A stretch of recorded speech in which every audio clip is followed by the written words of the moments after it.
Misotranao miaraka amin'ny Miara Manonja amin'ity fotoana mahazatra ity ary dia arabaina isika rehetra manaraka an'izany fandaran'izany na ny eto toerana na ny anivelany. Loha hevitra maromaro no resahana eto toy ny mahazatra mazava loatra fa ao anatin'ny fiainantsika mianakavy iainana isan'andro no hoentina ao aminao zany amin'izay fandarana izay mba hikatsahana tsaratsara kokoa amin'ity fiainantsika ity ary tsinjovana ihany koa ny amin'ny hoe hoavin'ny taranaka faramandimby satria dia manahirana ny fiainana amin'izao fotoana izao ka raha tsy mandray andraikitra dia ho antaniny reny taranaka ny riny reny isika izay miaina amin'izao fotoana izao hoe mba inona no nataonareo tamin'izany taona 120 sy 2000 zany no dia izao no mahazo anay fanontaniana toy izany no hipetraka amintsika rehefa ao arindrinao afaka 10 taona afaka 20 taona na amin'ny taona ho avy fotsiny aza dia efa mipetraka ny fanontaniana ho ataon'ireo taranaka mandimby izany. Fiteny matetika ny amin'ny hoe sahirana ny tantsaha fa ny polisanjaton'ny malagasy dia tantsaha avokoa ary dia ireo tantsaha ireo dia matetika tsy mba mahasehatra amina hoe hainao manjery na amina sehatry ny fampahalalam-baovao fa ny mpanao gazety no tonga any an-toerana no mitrandraka ny vaovao dia reny vaovao reny no hoentina aparitaka amintsika mianakavy fa mitindray mitoraka ity kosa tonga eto ny tantsaha tonga eto amin'ny Miara Manonja ny tantsaha ary soloteny izy tsy izany fandriamatoa Ramandimby Solo ny Irina José Marcel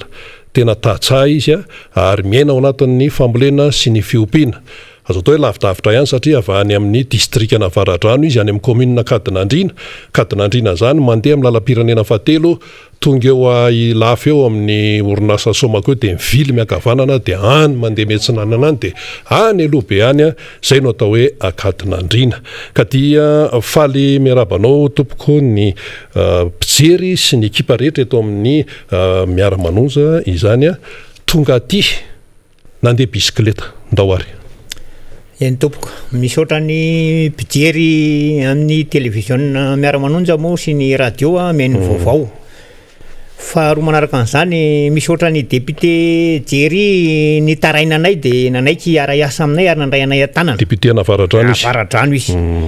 Dia misaotra anareo technicienne ato amin'ny Miara Manonja afaka nandray anay an-tanana, afaka nitarainanay vahoaka majinika, afaka nitarainanay malagasy noho ny zavatra marary mahazo anay. Indrindra matatsahanay aloha hatreto dia mahazo marary tanteraka izay tatsaha satria ny vidim-piainana tena miakatra andro manalina. Ny fambolena taonay mazoto dia mazoto ny tatsaha mamboly fa any amin'ny vidin'entana tompoko dia tena mitotongana ary tsy maharaka ny sarany mihitsy ny vidiny aloha hatreto hoe. Aza vao tsara mihitsy hoe firy an-tranonareo dia inona no ambolena dia inona ny tena olana ao anatin'izay rehetra. Raha ho anay izao valo an-trano zahay ao an-tranonay. Vary fotom-pivelomanay aloha dia vary nefa tamin'ity taona ity noho ny tsy fisian'ny orana dia zara raha nisy apahatelombary angamba miakatra aloha amin'izao. Ny fambolena tanety indray voninkazo, voatabia, resaka légume zany ohatra ny karaoty, poaro sy ny karazany ireny zany fambolonay any nefany tena miezaka ny tantsaha mamboly fa ny vidiny tena ambany dia ambany satria raha oharina aminay zao naniraka ny zanako nitondra voatabia ray kesika nakaty Kadindratombo ray kesika ny mifrehana taxi borosy 3,000 ho an'ny olona mifrehana entana eo amin'ny 2,000 dia nefany rehefa tonga taty Kadindratombo ny voatabia anay no vidina any amin'ny 5,000 rial ny farany ambony 5,000 ny ambany. Dia tena aizahoizan'izany aloha ny fiainan'ny tantsaha hatreto hoe. Inona ny masokarena tsy maintsy miala aminareo nefa mialoha an'izay rehetrarehetra fikarakarana aminay zao ao anatin'ny fikarakarana an'izy dia ny asa aloha. Ny asa any aminay nefa tena mafy ny asany fa hafa le asa hoe asa atao marivorivo kely dia mihinan-kanina fa any aminay zany raha tsy misy hatrany amin'ny lohalika hatrany am-balahana ny alalin'ny asa tsy mihinan-kanina any aminay any. Tena mafy zany any amin'ny asa any zany tena mafy. Any amin'ny resaka zezika, resaka fanondrahana sy ny karazany amin'ny resaka rano ilana rano daholo tena mila rano be zany mila fanafody isan'andro zany ny zavatra atao. Vidina fanafody nefa miakatra. manao masomboly sy ny rehetrarehetra. Masomboly zao fa raha hoanina voatabia zao fa miditra any amin'ny enina alina agny kapoka ny vonina voatabia dia nefa eritreretinao amin'izany hoe ny voatabia ray kesika avarerana ohatriny vidin'ny fanafody amin'io nefa indroa isan-kerinandro anao zany tsy maintsy manao fanafody fa raha voatsy eo ilay fanafody maty ilay zavatra fa tsisy vanina. Ohatrotr'izany tolo hoe ny fiainan'ilay tantsaha ho anay eo amin'ny commune Kadinandriana aloha zany dia ohatrohatran'izay daholo ny ankamaroan'ny olona any satria sasany miaina amin'ny sasany ary any aminay any misy an'izany hoe maka kitay izany no ikaramana inanany tediavana sakafo, ny sasany resaka hoe fambolena, ny sasany zany mba resaka fiompiana. Ohatrohatran'izay zany ny tena anina nefa ny mora dia mora zany ny vidin'entana aloha. Zany hoe zara ve zany fa velona ilay tantsaha? Tena zara aloha zao ny tantsaha fa velona amin'izao. Raha ho anakadinandriana no tenenina satria mafy ny tena mafy ny fivelomana any aminay any.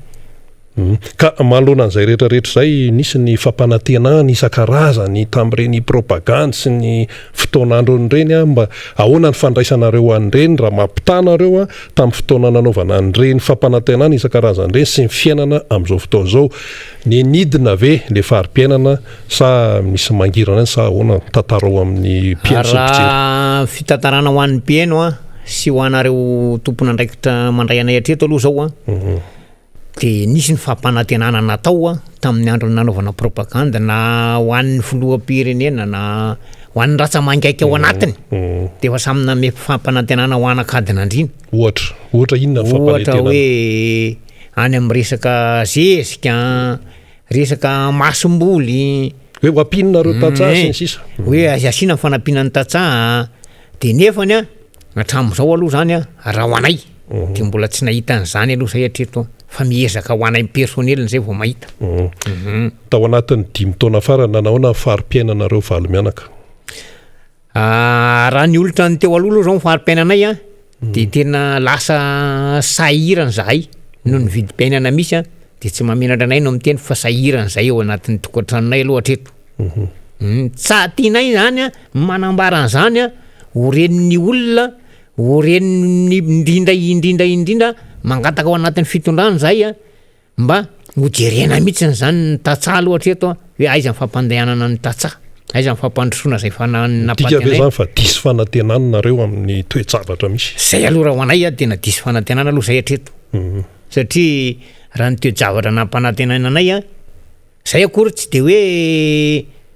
hiezaka dia anantena hoe hiandro fotsiny le avy any koa fa zay mba manana ny fehezanay. Fa le tantsaha ve tena hoe mahoany ny fahazotoana fa tsy afa-manoatra no zavatra? Raha ho anay ihany zany tena ao aminay tena manana fahazotoana tanteraka izay amin'ny resaka fambolena, resaka fiompiana. Fa ny olana ho anay zany dia ho famohana an'ilay vokatra tena mora dia mora moa le fanampiana mba ny eritreretinay mba hoe anatsarana an'ilay fari-piainan'ilay tantsaha zany tsy tao intsony fa diso fanantenana be zany ny tantsaha aloha hatreto. Sationa an'izay fa ny eo ihany koa ny resaka tontolon'ny fiompiana efa ao amin'ny distrikana Avaradrano ny resaka alatromby. Inona ny azonao ambara momba an'io satria raha ny vaovao fantatra dia hoe anisan'ny miarana ianao zany dia mba tantarao eto hoe ahitantsika azy. Raha resaka fiompiana no lazaina dia mandry andrira rantsy tanteraka ny vahoaka ao amin'ny commune Kadinandriana satria vao tamin'ny alatsinainy tapabolana izy iny sa herinandro teo ngamba zay dia nisy omby very tao aminay tao any anabavinay mihitsy le omby. Rehefa very le omby dia ny antony alohany na hoe nahenonay naverezan'le omby very le ombony zany ny alina dia rehefa very le ombony ny alina dia nitady dia maraina ny andro mifoha izy tamin'ny 4 maraina hono izy no mifoha tao an-trano zany dia rehefa mifoha izy dia nijerena ny omby tsy tao am-pahatra dia lasa izy nijery amin'ny manodidina amin'izay zany. Rehefa nijery amin'ny manodidina izy tsy nahita izy namofokon'olona izy tamin'ny 4 sasany maraina dia tonga teo amin'io toerana io zahay tamin'ny 4 sasany teo mahery kely fotsiny zany satria fanakaikaiky any le toerana misy anay. Dia rehefa tonga teo zahay dia tonga dia hoe fa taiza ny omby mipetraka hoe teto ny omby no mipetraka dia naranay. Rehefa nanaradian'le resaka omby zahay navoaka ny taony omby dia netiny hatramin'ny kofehy. Rehefa netiny tamin'ny hatramin'ny kofehina matorana an'le omby dia netiny nakany atsimo trano le omby no nandeha nivoaka. de rehefa mivoaka anakany atsimotrano le omby de sabo teo amin'ny tsy haiko hoe 200 metatra mialan'le tanàna angamba na 300 metatra teo kosany de nisy arabe de nakariny tany amin'ny arabe zany le omby de narahanay hatramin'izay ny diany rehefa tonga teo akaiky ny kolona namora rano zany le omby iteo ny narahanay ny diany de niverina nakaty tanàna zay andao aloha tsika hiverina any tanàna rehefa miverina teo amin'le tanàna ny zareo zahay de teo zany zay nanapa-kevitra hoe maninona motsika raha mifampizara de nitady sivla zany anaraka anahy hoe izy zany sivla andao anaraka anahy aloha amonjy an'ry tendrombohatra satria hatram'izay zany nisy omby efa nisy omby very tao aminay tao hoe farafakeliny zany teo amin'ny zanabohatra anay io tonga de fanarahandy zany ataova nareo nga tsy nieritreritra tonga de anatona mpitandro filaminana na tonga de fanarahandy zany anay fokon'olona raha hoe misy zavatra very aloha de tonga de zay nitanjo amin'ny fokon'olona manaraka ary aloha tonga de nanao navetrany de rehefa nanaradian'le omby zahay de niakatra an'le tendrombohatra famonono zareo an'le omby reo zay de rehefa satria fa nisy omby very talohan'izay de teny ny vonondrareo de tratranay teny ny tolana ny odiny ny lohany de andao agny navonjivonjena alohan'reo fa sendra mbola any le omby de mivonjenay reo de tsy nahita an'le tamin'io faritra io zay faritra anankiroa nisy tendrombohatra anankiroa nisy namonondrareo ny omby de rehefa tsy nahita tamin'io faritra io zay de mivadika anakany ambadika atsinan'le tendrombohatra indray zahay rehefa tonga tao ambadika atsinan'le tendrombohatra zay de nahazo arabe nisy lalatsarety le arabe fa tsy lalatsarety de atreo am'izay zany zay de nahita hoe reto le dian'omby sy le dian'le olona anankiroa le dian'le olona anankiray nitariky ny omby lehilahy le dian'le olona anankiray nandroka ny omby vehivavy reo zany nandeha tsy nisaraka tam'le omby ziska nandeha hatrany amin'ny nanarahanay anazy rehefa tonga teo akaikin'le tanàna de tratra sa tsy tratra tao arinan'le fanarahana tonga teo amin'le tanàna aloha zay de zay zany tsy nahazo taratasy amin'ny fokotany hoe anarahandy satria zay efa maika de tonga de lasa de nijanona ny andro teo zay de niantso telefonina ny tany an-tanàna zay hoe andefaso taratasy avy amin'ny fokotany zay manaradia omby aty fa efa hitanay atreto le dian'le omby ka hiakatra an'le tanàna namary any zahay de nijanona teo zay de rehefa teo zay moa zany nijanona teo zay sivla de anankiroa taminay indray zany no nidina anakeo akaikin'le tanàna namary any andana aloha nareo anankiroa manaranaraka teo fotsiny de miverena fa zay miakatra tanàna de rehefa nanara de atreo indray ny anankiroa de lasa dian'olona anankitelo zany le dian'olona satria teo le omby nisy nitseny de niakatra de rehefa niantso zay gendarme am'izay zany no nalefan'le madamako nandeha nakany aminay gendarme nakady nandrina natsony hoe andefaso kely gendarme anaradia ary fa efa hitandrareo any akaikikaiky any le dian'omby fa hiakatra tanàna zareo nefany izy tsy nitondra passeport voaty amin'ny fokotany de maingavonareo gendarme zay mba andeha anampy anazy any tonga tao ny gendarme anankiroa de nanaradia treo an'le atsimona marianina de niodina anakany ambanitsinanana marianina de nidina anakany somarina akany andosa de zay vao niakatra anakeo amin'le tanàna marianina de eo avaratra an'le tanàna marianina adivoro manko le tanàna marianina de niakatra antreo an'le tanàna marianina zahay de sava an'le tanàna teo zay eo amin'le tanànan'le olona zany dian'omby farany rehefa nitadiavana teo tanànan'le olona itsofoka ao atsimotrano ny omby nampidiriny niditra anakeo andrefatrano very ndray ny dian'omby fa tsy hitanay tsony teo andrefatrano de teny tam'le rasefo adjoint gendarmerie kadinandrina moa zany hoe orasefo andao aloha tsika navaratra kely etsy aloha zany fa etianina de vonena navaratra nefa zay de hitako teo amin'ny varavarana ndray le dian'omby de niteny ko rasefo ty ny dian'omby fa ato ny omby de hoe tena diany ve io amarino tsara aloha izy zany le rasefo de tena diany io io ny diany de ahoana ny ataontsika zany fa ato ny omby de kanjo mo le tranondry zalahy zany misy lala tsara zay de ao anefitra misy efitra de hitany omby sa tsy hitany omby de ianao aloha fa ho lazaiko le izy de nakao anatin'le trano zay andrarahany am-pomby be tao an-trano tao de tsy hita tao an-trano le dian'le omby fa eo le atokotany ao any de inona ny ataontsika de andao ary inona ny atao vahany ty trano ty rehefa mivahana le trano niantso sefo-pokotany aloha zay de niantso ray aman-dreniny tanàna teo amin'le amary any zahay zay vao namahan'le trano rehefa tonga zany le sefo-pokotany sy le ray aman-dreniny tanàna de nidesaka tam'le gendarme hoe izy le gendarme taminazy amarino tsara aloha reto trano reto fa hanomboka amatrano zahay de namariny le gendarme le trano tsisy lakle tsisy nininina fa bara mivy fotsiny nataony de nivahana le trano de hitanay tao anatin'le trano ny omby hitany omby zany tonga de tratranay tao le omby ny anabavinao mihitsy tena le omby le anabavinay mihitsy nitratra tao an-trano de rehefa tratra tao de niteny moa le gendarme ay zara ny fanamarinana nananareo any omby io de ho avy eo ny tompony fa nivolon'omby aloha de izy io fa lao hoetiny eo miboky ho amarinitsika ka rehefa voamarina reo gendarme miboky de hoetinay ny omby de kanjo moa zany tonga ny tompon'omby de io de izy marina ny omby tao an-trano de niantso fokon'olona am'zay teo mifaritra am'botromby natsona ny fokon'olona tonga daholo ny fokon'olona de hoe inona ny fepetra ho raisitsika fokon'olona satria zao ny zava-baovao misy atao aminareo de kanjo moa fokon'olona hoe inona ny atao aiza le olona de olona zany a lasa nitsoka de rehefa lasa nitsoka le olona ho tediaviny le olondreo sisy ny gendarme fa olona anankiray ve no anibaka ny tanàna ohatran'izao de le fokon'olona matahotra azy daholo satria zany malaza tena mpilalao fanafody be le daly mbola misy an'izany hatramin'izao mbola malaza an'izany le daly aloha hatramin'izao hoe tena mpilalao fanafody be de tena atahoran'ny olona mifaritra n'le amary any na resaka manodidana ny kadinandrina mihitsy zany matahotra an'zareo satria zareo koa manana tambazotra maro be manana tambazotra maro be zany zareo de matahotra tena matahotra tanteraka zany ny commune de nanao na nitoy any ara somary fitopitianao de rehefa nahazo nitoyany a hitanay zany ny omby de savaina am'izay ndray ihany koa hoe hitadiavina le olona de zany manjany le rasefo ando aloha maninona raha nitrano aloha ny savainareo fa tonga de ao an-trano ihany le alina le olona no misitrika de savaina ny tranony a de trano anankiroa manko le tranony de taon'le nisy an'le omby aloha ny savaina metsy aloha tsy hita tao le olona fa rehefa nizavaina indray le trano ankiray a de azo tao le vadiny nisitrika tao anaty lavabary rehefa nisava le trano zay a za mihitsy nahita an'le vadiny tao anatin'le lavabary satria nisitrika tao anaty lavabary izy de nisaromany an'le kodoro reny ny vatany de niaiky aloha zany zareo hoe de ohatrany tsy fantatra zany izy zany netrehitra tsy ho fantatra izy raha tsy de nisikiriko tam'le tehana le kodoro a de hita izy de tonga izy de mifona fa tsy zany nanao anio fa mifona tsy izy a de tonga moko de nambana an'le rasefo gendarme izy ao tifiriko amin'ity ny lohanao fa mivoanao tao de mivoaka izy de mivoaka izy de rehefa mivoaka izy de natao aketo de izy nanaiky fa izy mianaka no nitondra ny omby a niala avy eo amin'ny tanàna anay a jusqu'à pa tonga teo atsimole amarianina fa teo atsimona amarianina izy a zay vao nitsenay ny leranga ankiray le vadiny io mazavy zay izy telo mianaka zany olona telo mianaka reo satria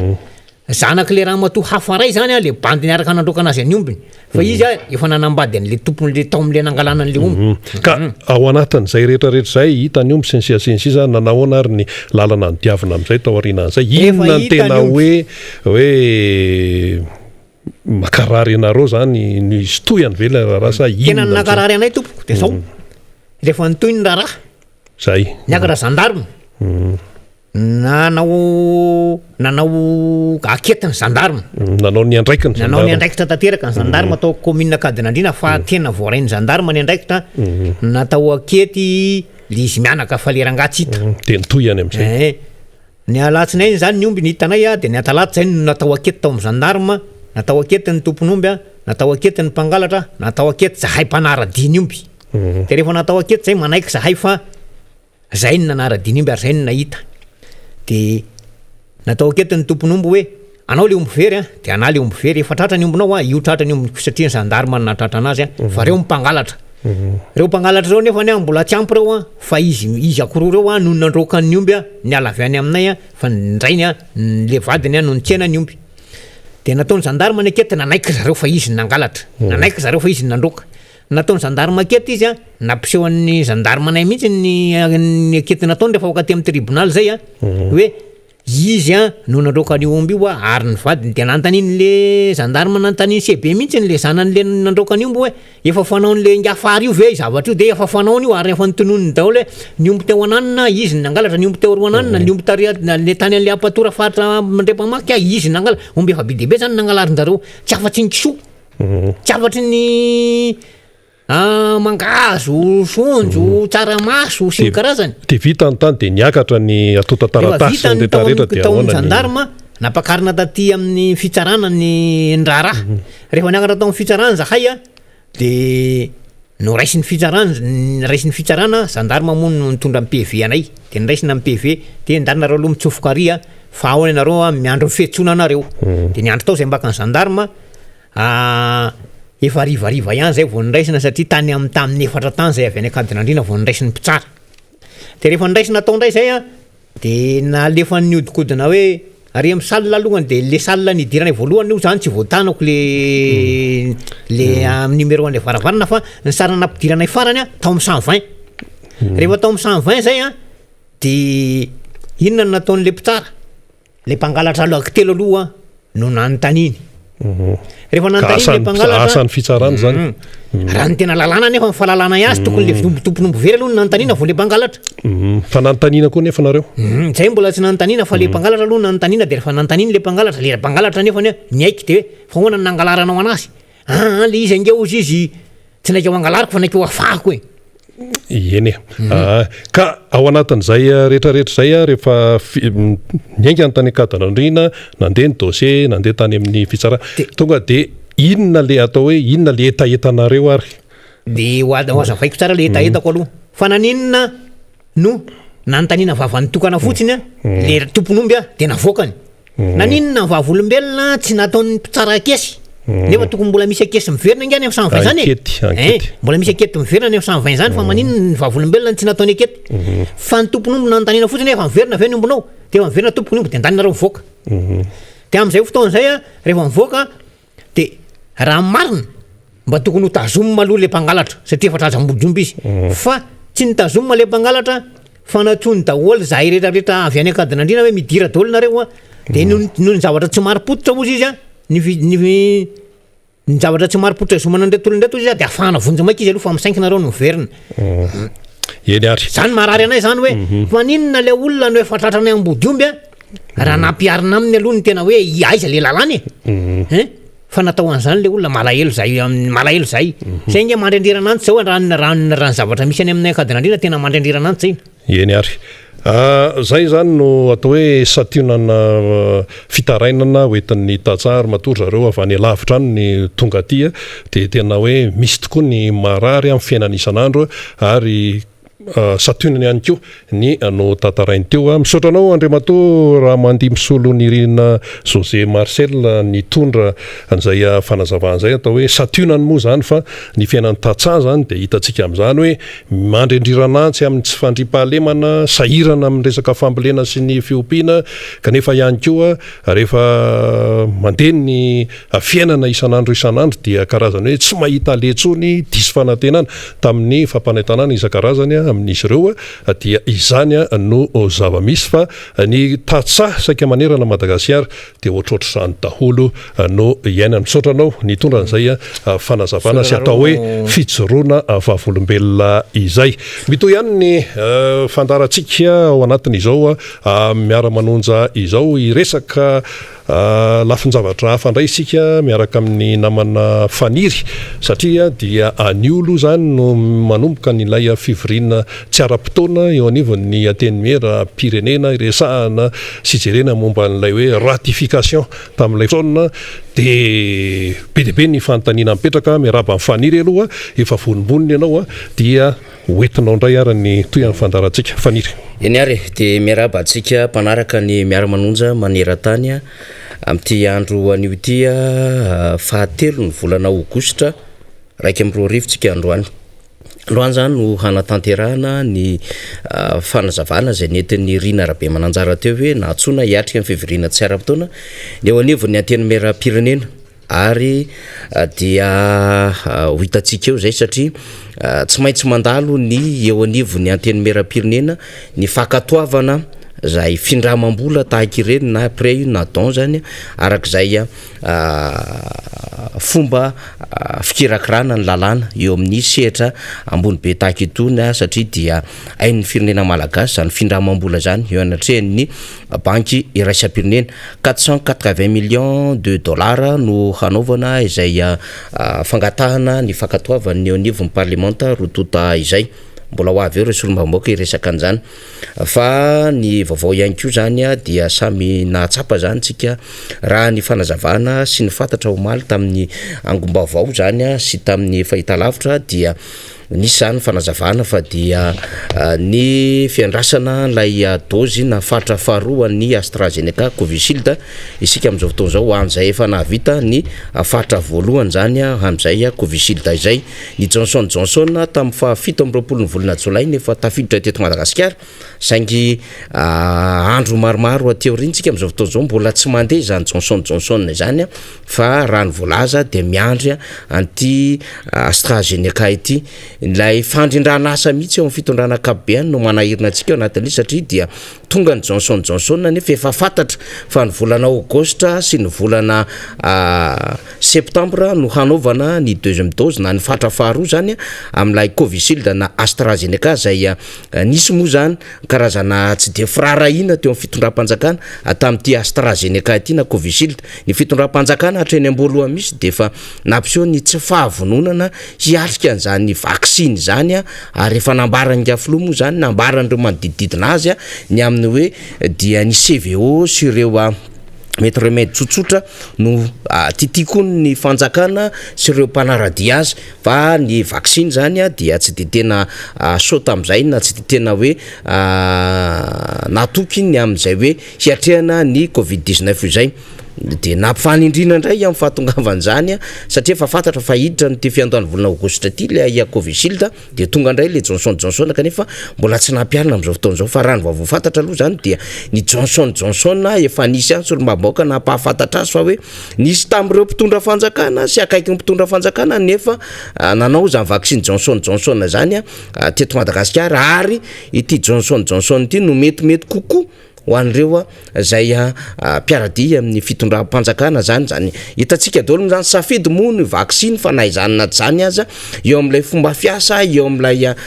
fomba fitantanandrara dia manahirana ihany no mijery azy ary lay fiomanana hiatrika zavatra oatra am'izao fifandonana ny samy vaksiny fifandonana samy fotoana satria etsy zany misy an'ilay hoe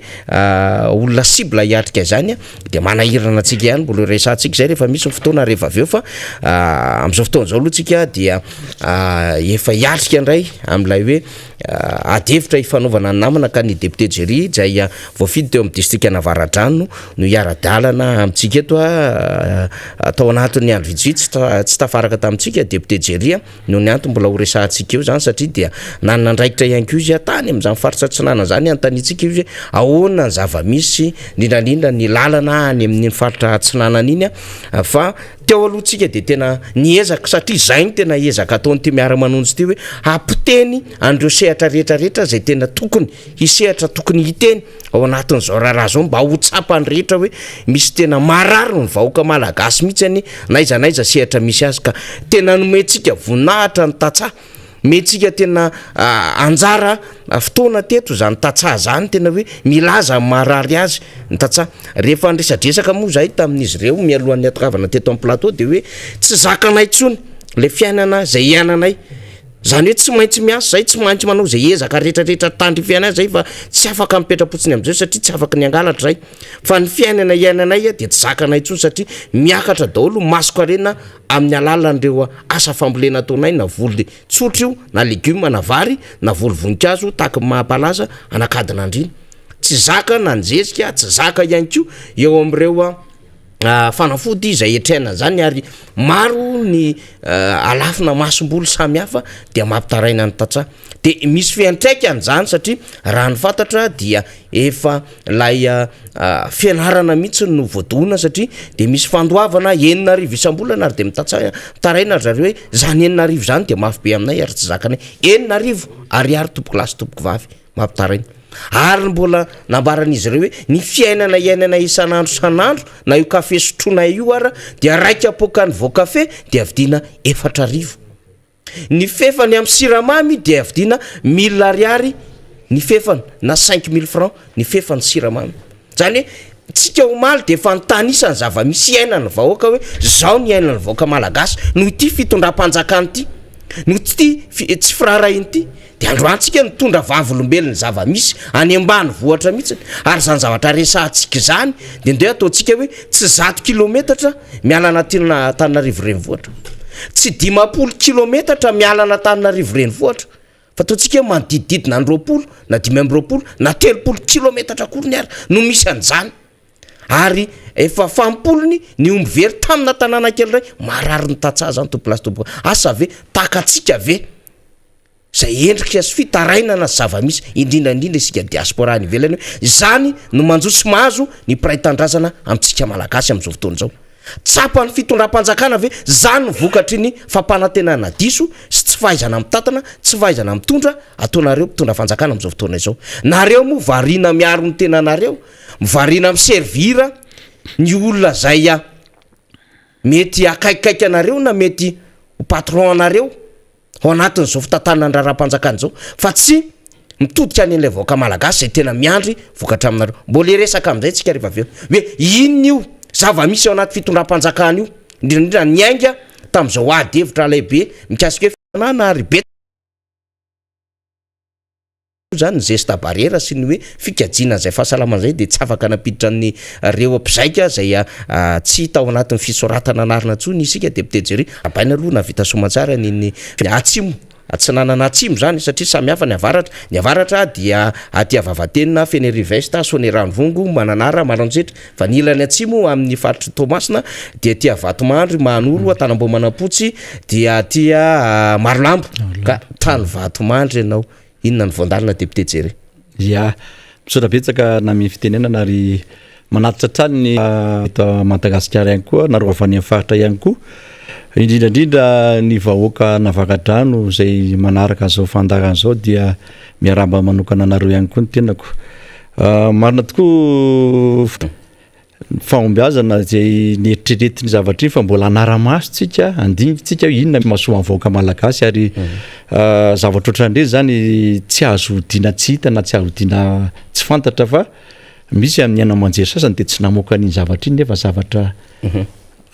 mijery zavatra tsy mety eto amin'ny tany sy firenena ary manitsy reo zavatra tsy mety retraretrareo mba tsy jalin'ny vahoaka malagasy satria na ny tenaka dia fidimbahoaka amin'ny mafidimbahoaka zay de manana tena hoe andraikitra feno am'izay fitsonjovana amin'ny vahoaka zay ka zay no antony itenenana an'izay fa iny moa zany hitantsika eo ny toy araka le lazaiko teo fa mihitsy matoka fa fahasoavana sy soan'ny firenena ny zavatra natao iny dia marina koa ny tenenanao fa tsy teta toerana kely ny tena taoriana ny zavatra iny fa no ny asa mandrarasy ny adidy manandraikitra de nidina tany amin'ny faritry Vatomandry iny ary rehefa mandeha ohatrandre moa ny tena dia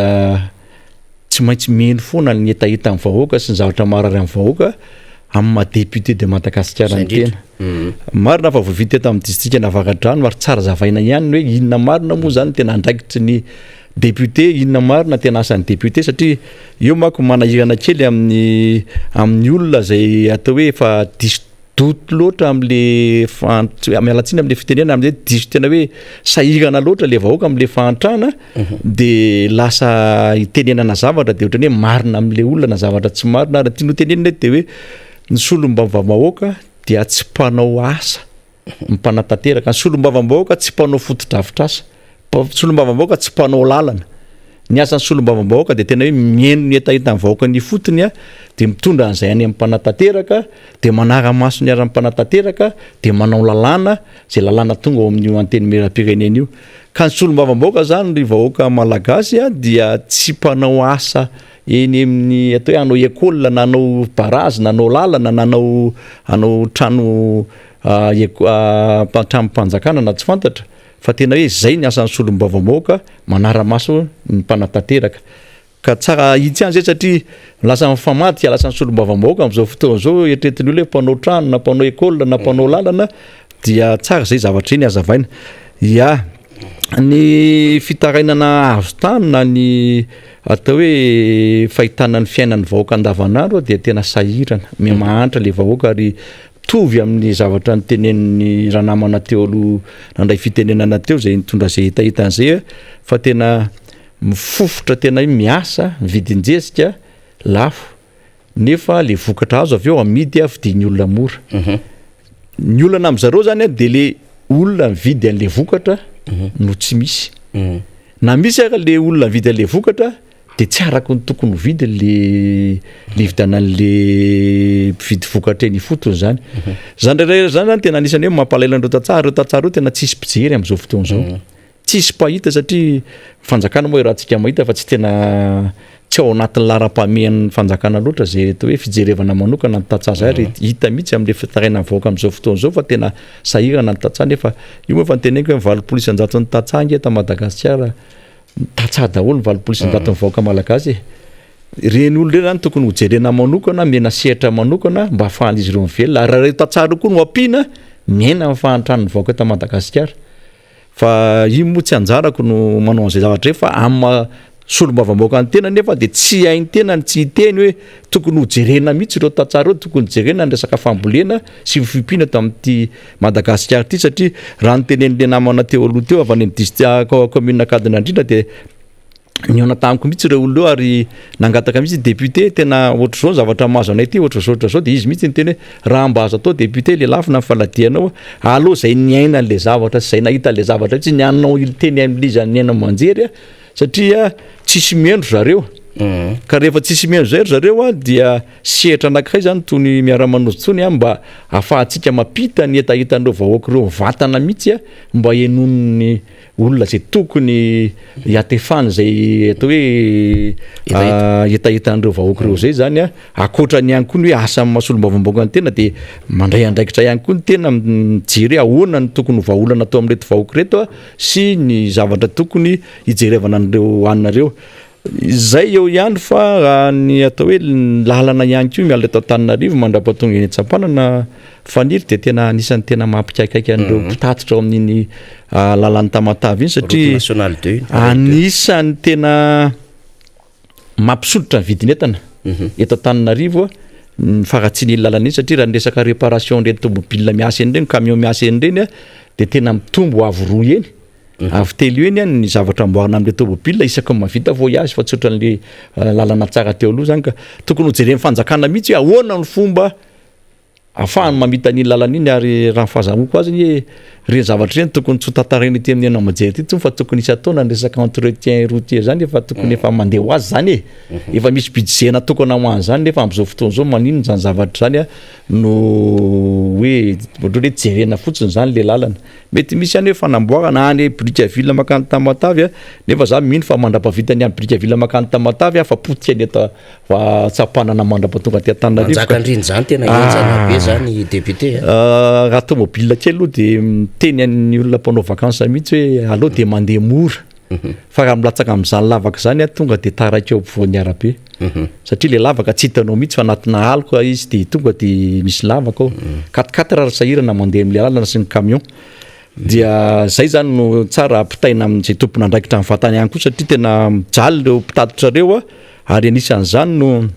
anambara teo hoe mampitsondratra ny vidin'entana atao amin'ity Antananarivo ty dia voarain'ny atao hoe tompona andraikitra amin'ny vatana angamba zay zavatra zay indrindra fa namana faniry no hidirako ato anatin'le resaka fampianarana satria fotoana hidiran'ny mpianatra ato ary fitarainana azy koa sy resaka eno amin'ny vahoaka rehetrarehetra eny amin'ny ray aman-dreny de tena mialafo be ny vidina fournituran'ny mpianatra amin'izao fotoana zao ny fitaovana zay entin'ny mpianatra mianatra zany na ny cahier na ny boky na ny fitaovana rehetrarehetra zany zay ilain'ny mpianatra amin'ny hoe ianarany any am-pianarana zany ka mampikaikaika ny ray aman-dreny izy ireo zay efa lafo le vidina entana nefa ny droit ny ampianarana koa mbola anisan'ny mametra-panontaniana satria raha tamin'ny 2019-2020 dia tatatatana tamin'ny aina manjery mihitsy zéro ariary ny resaka fampianarana amin'ny école mpanjakana ary zay koa no texte no miresaka amin'izay hoe raha tokony misy zay mihitsy le izy kanefa atram'izao le zéro ariary io tena tsy niantra teny amin'ireny école mpanjakana reny na teny amin'ny lycée teny amin'ny CEG teny amin'ny EPP indrindraindrindra dia zay koa le fitarainan'ireo ray aman-dreny hoe tamin'ny 2019-2020 ozy raha volana alohanay tany amin'ny CEG dia 5,3 alina isaky ny ankizy zany tao amin'ny EPP de 5,4 alina tamin'ity 2021 ty nefa ozy natsona ny vory zay tany ampianarana ireo zanakay de rehefa nivory tany zay de nitenenina mihitsy hoe 4 alina 7 sy 7 alina zany no aloha any amin'ny CEG zany aty amin'ny EPP ndray 10,4 alina izany hoe raha ny vidina fourniture ozy tsy voalohanay raha ny zavatra ienanay amin'izao fotoana zao koa tsy voalohanay mihitsy zany droit alohan'ny ampianarana zany satria misy koa zany miteny tonga de roa volana anao aloha de mametra-panontaniana zany zay zavatra rehefa nanontaniana nefa reo atao hoe tompona andraikitra amin'ireo sekoly reo zany de miteny mihitsy izy baika avy any ambony zany ka sao de mba tokony jerena ihany satria tsy zakan'ny olona amin'ny atao hoe fahantrana amin'izao fotoana zao tia moa vozona foana hoe fahantrana fa tena tsy tena mihitsy nitehiteniteny foana an'izany zavatra fa tena zavatra iainany vahoaka malagasy zay fahantrana zay ary anisan'izany tena hoe anisan'ny edivantsika mpanohatra mafy mihitsy hoe tsy mandreny amin'ny tokony lôniny a ny fitantanana an'le raharam-pirenena ary indrindraindrindra tena hoe lasany am'la atao hoe variana ny amin'ny resaka foto-drafitrasa ny fitondrana amin'izao fotoana zao a fa tsisy mihitsy fijerevana an'le vahoaka tsy mandady aro ny ety fotony ao le sosialina vahoaka sosialim-bahoaka ao le tsy fanana ny vahoaka asa mihitsy ety ambanivohitra ty raha mieritreritra zao aty amin'ny côté ny imo mialatsiny ohatrany hoe miteny an'le avakatra foana ny tenako satria iny tena hitany tena mivatana isan'andro san'andro raha ny tambary amin'iny tambary rehetrarehetra amin'ny bypass ndraiky zao de taloha ny volana ohatra zao fa mampidi-drano maina izy zao nefa tsisy zany mampidi-drano zany tsony noho le tsy vavitany le barazy ao atangirika ao akaiky ny bateau bitso ambomanambola ao io barazy io zany isy ataony io tsy maintsy amboarina hatramin'izay amboarina fa tao anatin'ny 10 taona angamba izy io mbola nisy nanao ihany aloha fa tamin'ity taona ity tamin'ity fitondrana ity tena tsisy ny raha ratsy olona izy zany hoe le olona mpamboly vary zany lasa mivarotra an'le tambary rehefa lany le tambary nefa tsy manako-manina sy tsy manana fiveloma tsony zareo fa lany le vola de mipetraka amin'izao fotsiny eo ihany koa hoe anaovan'ny olona briky le tambary tsy mety ambolena tsony zany hoe tsy misy tsony zany le fiveloman'le olona ety fotony eo zany le mametra-panontaniana hoe ahoana zany ny oeritreretintsika an'ireo vahoaka malagasy zay atao hoe tsy mandady arona na tsy mananasy ireo tsony amin'ny heritaona ty taona ity mbola mety ho vitavita ihany fa amin'ny heritaona raha zao zavatra iainan'ny vahoaka zay ny antony anisan'ny rehetrarehetra tenenina hoe mampirongatra ty asan-dalo rehetrarehetra ty satria le olona tsy manako-hanina tsy manam-pivelomana tsy misy fidiram-bola voatery le olona zany manao tsy fanaony mba hinanan'le vady aman-janaka zany rehetrarehetra zany na manafaniry mila jerena hoe ahoana ny fomba jeren'ny fanjakana zany zavatra zany satria mampalahelo hoe de zao hoe tsika ty amin'ny mpanohatra dia lazaina foana hoe manohatra miteniteny foana nefa tsika ny tena mahita ny zavatra tsy mety tsika ny tena miara-miaina amin'ireo vahoaka reo ty ivela fa ny any am-pitondrany mandeha foana ny azy fiainany minakanina foana izy mety foana ny zavatra ataony ny fieritreretany any azy fa raha ny fahitana ty ivelany aloha de tsy hoe makahala fitondrana ny tena sanatrivona ny hoe manotohatra fatany fotsiny fa tena zay ny zavatra misy ety fotony aty tena miara-miaina amin'le vahoaka mila jerena zany reo vahoaka rehetrarehetra reo na manafanitra zay ny tena tombony lehibe ho atsika ato anatiny ty miara manonjy ety satria tsika dia mamaky an'izany fiainany vahoaka andavanandro zany ary milaza ny zava-misy ainany vahoaka na ny tatsa zay nomentsika voninahitra teto na de minitra vitsy azy fa zava-dehibe azy mihitsy no mitaraina mizavatra iainany isan'andro san'andro na ihany koa ny tenen'ny député DG Randrembolaina teo de hoe zao ny fiainany vahoaka na de zany barazy zany de manondraka tanimbary amina hektara maro ary mamelona fianakaviana maro kanefa dia tsy misy ny fikarakarana zany zava-dehibe ny zany tokony fantatry ny rehetra tandrify azy zany mba tsy aina fotsiny tsika hoe de misy kianja mibary io mbola resahantsika foana io satria misy lien historique io kianja ny mahamasina novany anarana kianja mibary io amin'ny etsy andohalo amin'ny etsy amrova zay nasina ny college io mbola hoavy fotoana resantsika amin'izany fa eto moa zany de le bling le resaka le hoe goût de luxe an'le fitondram-panjakana izy menakavy metsena any amin'ny grande surface manao vakansa afaka mampiana-janaka any ivelany any ampitan-dranomasina manao baka frantsay sy sisa faly izy menakavy zany ny anazy ny tena hoe fierté sy tena hoe maolombelona azy fa le fiaina amin'ny vahoaka le nytany sainy jepitsejery teo tsisy pijery zany ary jagakytsika hoe 40 millions de dollars no vola mba hanydivantsika ao anatin'ny tontolo ny fambolena nefa 77 millions de dollars hanaovana kianja mibarea tendretsika zany de hoe tsisy firarahina mihitsiny le tontolo fiainany vahoaka amin'ny akabeany raha zany firesahany zany ka député Jerry Randrembolaina renao rehefa mahitanao de tena finaritra foana miresaka n'ity tontolo ny tena ara-sosialy indrindra fiainany tatsa satria anisan'ny mahasarotiny anao zay zavatra resahana izay amaraparantsika zany député Jerry amin'ny anjaranao inona ny tena hoe mba tokony ho fantatry ny vahoaka indrindra ty anatin'ny faritra avaradrano zany eo amin'izay hoe mba tsy hilofika mba tsy taraitana mepaka fa mbola misy tsika miara manonja amaky batsilana ary mbola hamme heritsaina azy ireo hoe aza memitra famitraka manoloana ny zava-misy amin'izao fotoana zao satria ny faritra avaradrano dia faritra tena mamatsy raha iteny amintsika fotsiny hoe iny faritra ambomanambola iny tanjonandriny iny dia ny tongolo miainga avy amin'iny atranomanandrina avy anykadanandrina mamatsy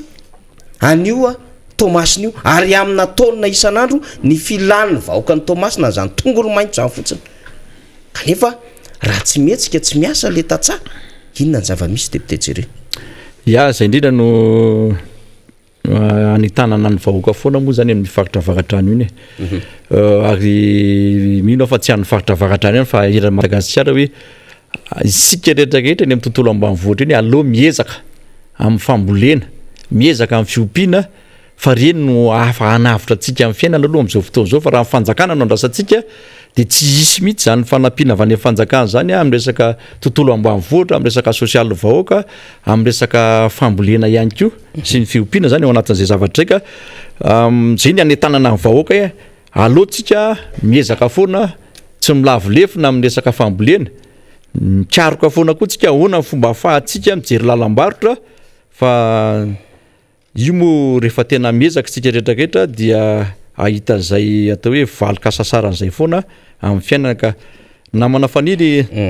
raha ny resaka fambolena sy fiompiana io dia zava-dehibe io amin'ny firenena rehetrarehetra ary anisan'izany Madagasikara satria raha io tontolo fambolena io ny tsy hojereva amin'ny mpitondra indrindraindrindra nareo amin'ny ministera amin'ny fambolena dia zava-poana ihany ny fiainany zanak'olombelona eto amin'ity Madagasikara ity fa na ny resaka vidina vanila reny raha namana faniry dia mampikaikaiky ny tatsany satria dia ferana amin'ny vidiny tena ambany nefa le olona raha ataontsika hoe 1 million varotan'ny olona vanila teo aloha amidy ohatriny izy amin'izao fotoana izao na ny resaka vidim-barotra io ary ohatr'izay ary ny zavatra mampalahelo manko le vidim-baro miakatra fa le voka-baro midina ohatr'izay ny amin'ny faritra Anjorobe sy Mangamily iny rehefa ny fidinana teny niaraka tamin'ny président Ravalomanana zahay dia mampalahelo mihitsy hoe eo an-tsena tsy mahita varo hovidina intsony ianao fa dia le varo tonga eo an-tsena lasa indray hoentin'ny olona miverina amidiny olona any amin'ny fokotany zany hoe misy fokotany maromaro any tsy mahavoka bary dia any amin'le fokotany hafa zay mahavoka bary indray zany no alaina amidy any amin'le fokotany zany hoe mivavatra mahafinaritra mahay mifampitsinjo le tatsà zany any ambanivohitra any mba tsy ho sahirana zany reo amin'ny resaka hoe resaka sakafo zay zany zany hoe raha ny fanjakana no andrasana amin'izany zavatra zany dia tsy zavatra fa le fiarahamonina eny fotony ary zay mahafinaritra le tontolo ambanivohitra tena mbola mitanjo sy mandala an'izay fiarahamonina malagasy zay ka zay ny sorana an'izy ireny satria raha fiarahamonina koa tsy mirindra araka ny tokony ho izy dia zava-poana ihany ka raha ny zavatra hita aty amin'le atao hoe tontolo aty atao hoe aty amin'ny sehatra ambony aty zany dia tsy dia mipetraka loatra ntsony zay atao hoe fiarahamonina zay aty amintsika aty andrenivohitra aty fa tsara ihany mba eritreretina zany zavatra zany mba ampirindra tsara ny atao hoe fampandrosoana eto amin'ity firenena ity fa raha anao le alaka bidra tsy tiako tareha foana nge hoe nareo zay aloha mitondra dia zay tsy miraharaha zay zavatra lazainareo tsara ho fantatry mitondra fa tsy mandrak'izay niny ao fitondrany zay indrindra eny ary depute Jerry sao dia tokony hoe isy teny famarana ihany tsy fantatra indray rovena indray depute Jerry vao azo eto Miara Manonja noho ny adidy amanandraikitra satria tena midadasika be le avara-drano dia tsara ihany mba sady kopakopa tanana ho an'ny vahoaka zany zay inona moa ny teny famaranana tsy dia misy olazaina firy-tsony ako angamba fanitry fa dia misaotra betsaka ny mpiaino zao Miara Manonja zao ary manentana antsika foana fa amin'itony sehatra itony zany no alalantsika zavatra tena marina amin'itony fandalana Miara Manonja itony ny alalantsika zava-misy marina eto amin'ny tany sy firenena dia zay koa manentana anareo koa raha misy vaovao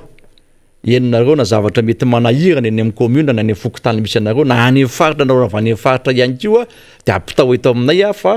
io zany no atao hoe fitaovana ahafahantsika mampita zay marary anareo sy mangetaeta anareo any amin'ny faritra any na any amin'ireny commune sy district misy atsika rehetrarehetra eny rehetrarehetra eny zany fa dia zay namana faniry no atao hoe anjara fitenenako eto amin'ity fandarana Miara Manonja ity fa dia mametraka ny veloma mandram-piona indray ary hoavy matetetika amin'izay monsieur Faniry fa teo noho ny adidy amandrandrakitra dia atao hoe somary elaela kely vao miverina teto amin'ity fandarana ity fa efa hoavy foana anao izay fandarana Miara Manonja izay tenako fa dia mirary soa antsika rehetrarehetra mpiaino dia mankasitraka tompoko dia samy ho tahin'Andriamanitra. Makasitraka ny député Jery Andrembolaintsika voafidy tetsy amin'ny distrika na Varadrano zava-dehibe zay ndresan'izay satria tsara ho fantatsika dia ny vary ato anatiny dia tena ilainy ny vahoaka malagasy ny mamokatra vary anatiny satria dia iolo zany no fototsakafo fototra ho an'ny vahoaka malagasy. Ka raha mbola miaina foana tsika amina importation na vary ka tsy anao amin'le famokarana anaty dia tsy dia misy dikany loatra izay amin'ny fampandehanana amin'ny fiainan'ny firenena satria dia mila amin'ilay tena hoe famokarana anaty isika ahafahana zany miimporter an'ilay vary ato anatiny zany tena ilainy zay satria tena amanetsy ny taonina isa-taona no vary tena ilainy amatapitra moa zany tena ilainy ny vahoaka malagasy ka raha mbola miaintehatra amina importation na vary tsika dia roa ny tratran'izay mamelo tsika amin'le mpandraray eto atoerana zay tena mifikotra tanteraka mihitsiny amin'izay fanafarana zay tsenan'ny vary izay le tatsahany endy no velomitsika ny ansinina raha izany zava-misy nefa ny vary zay vokeanina eto an-tanindrazana dia tena tsara tare mahafinaritra tsara nge zany vary any an-dapa hoe vary manitra zany misy karazany maro zany toerana rehetra tsy andehananao hoe tsy analavolo misy zany tsipolitra zany mangamila moa dia fa eo mihitsiny ny dista sinsisa mamokatra vary ny vahoaka malagasy fa zao tsy omena ary tsy ao anatin'le tena tombony mbola isy teknisianina rehefa aveo ivahiny amintsika eo fa iresaka zavatra hafa izy fa mino fa tao anatin'ny tontolon'ny fambolena izy mahalala am'zany resaka vary zany de iresaka amintsika satria zany no potsipotsiritsika eto hoe misy marara vahoaka malagasy ny resaka vanille teny ny député Jery teo 75,000 ariary ny prix an'izany vanille maitso zany no ferany teo niveau mikana ministère ny industrie ny commerce sy ny artisanat fa rehefa tena mandeha ny fotony 20,000 ariary no vidana n'lay mpanangobokatra lay mpamokatra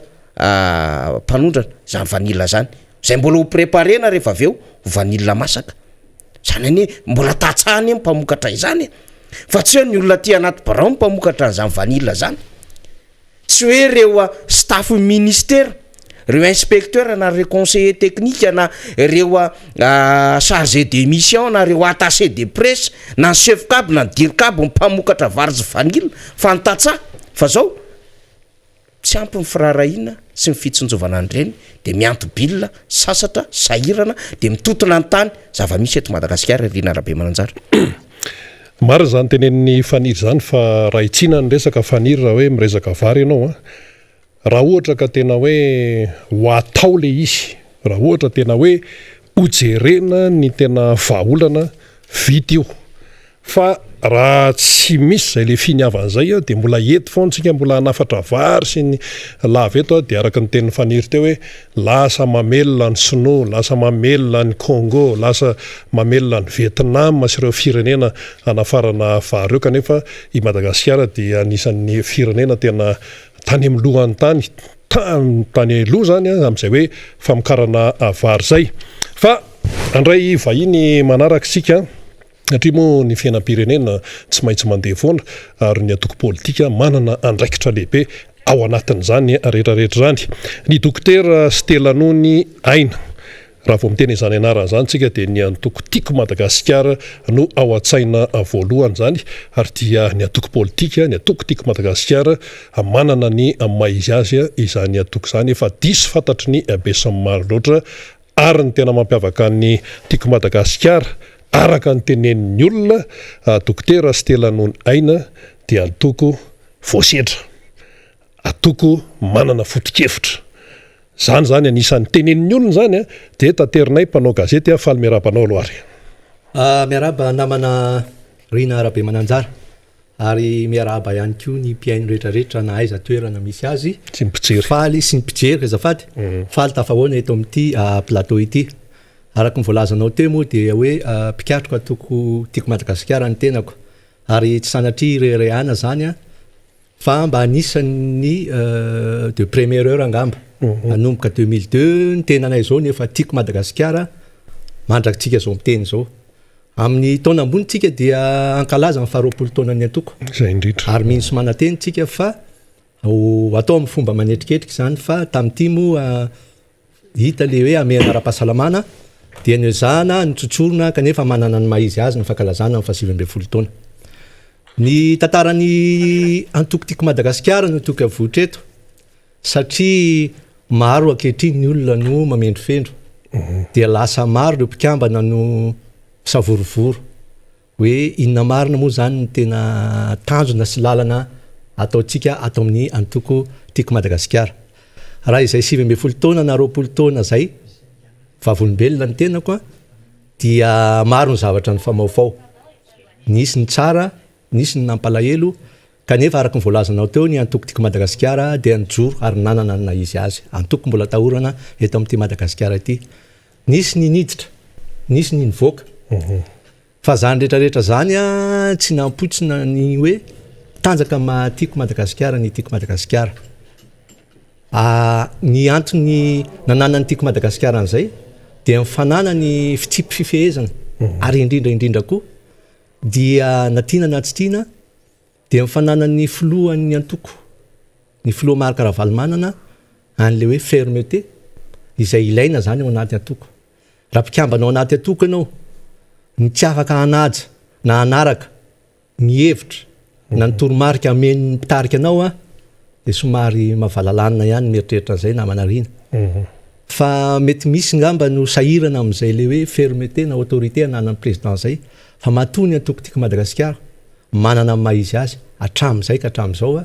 dia noho izay fananany an'izay le hoe fitsipipihezana matotra sy hoe fananany mpitondra manana ny maha izy azy ary mametraka tsara mihitsy ny hoe aiza ny tena lalana ahafahana mitondra ny antoko tiako Madagasikara ity. Mifandray amin'izay ihany Dr Stelano ny aina,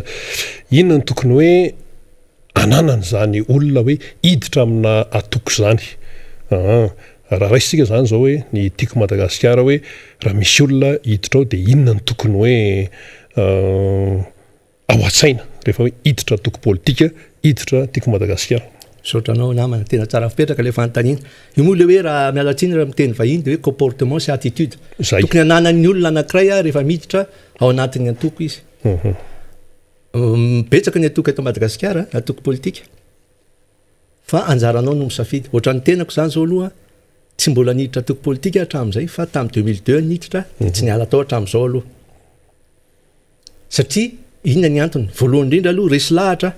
tamin'ny 2002 dia efa resy lahatra hoe raha ity tamin'izany filoha Marc Ravalomanana mbola be ny tanàna dia nisy namano tamin'izany niasa tamin'ny MBS ray kilasy tamin'ny tena taletaty dia miresahako mihitsy izy hoe iny PDG nareo iny le maire raha iny no mitondra n'ity Madagasikara ity fijeriko azy zany dia tena vetivety dia androso. Fa zaho raha ohatra ka hanao an'izay izy dia zaho vonona ny hiditra amin'io antokony. Kanjo moa izay tokoa ny zavatra nitranga na manarina satria resy lahatra aloha rehefa namoaka n'le fehi-kevitra sy zava-bitany teto amin'ny tanàna Antananarivo ny filoha Marc Ravalomanana dia resy lahatra hoe tena afaka hanavitra Madagasikara ty olona ity ary nanangana izy ny antoko politika rehefa avy eo ny tiako Madagasikara satria ny fantatritsika fa association Tikorio aloha ny aloha azy dia nasehony no porofoiny fa tena nahavita izy. Hitantsika tsara hoe nanahoana zany indicateur économique ny ainatsika teto Madagasikara zany tamin'ny andro nitondran'ny filoha Marc Ravalomanana fa tena anisany namirapiratra raha teto amin'ity Madagasikara ity. Zany hoe resy lahatra ianao miditra ao anatin'ny antoko. Rehefa resy lahatra ianao inona ny antony tokony resy lahatra anao? Satria le antoko idiranao manana projet de société.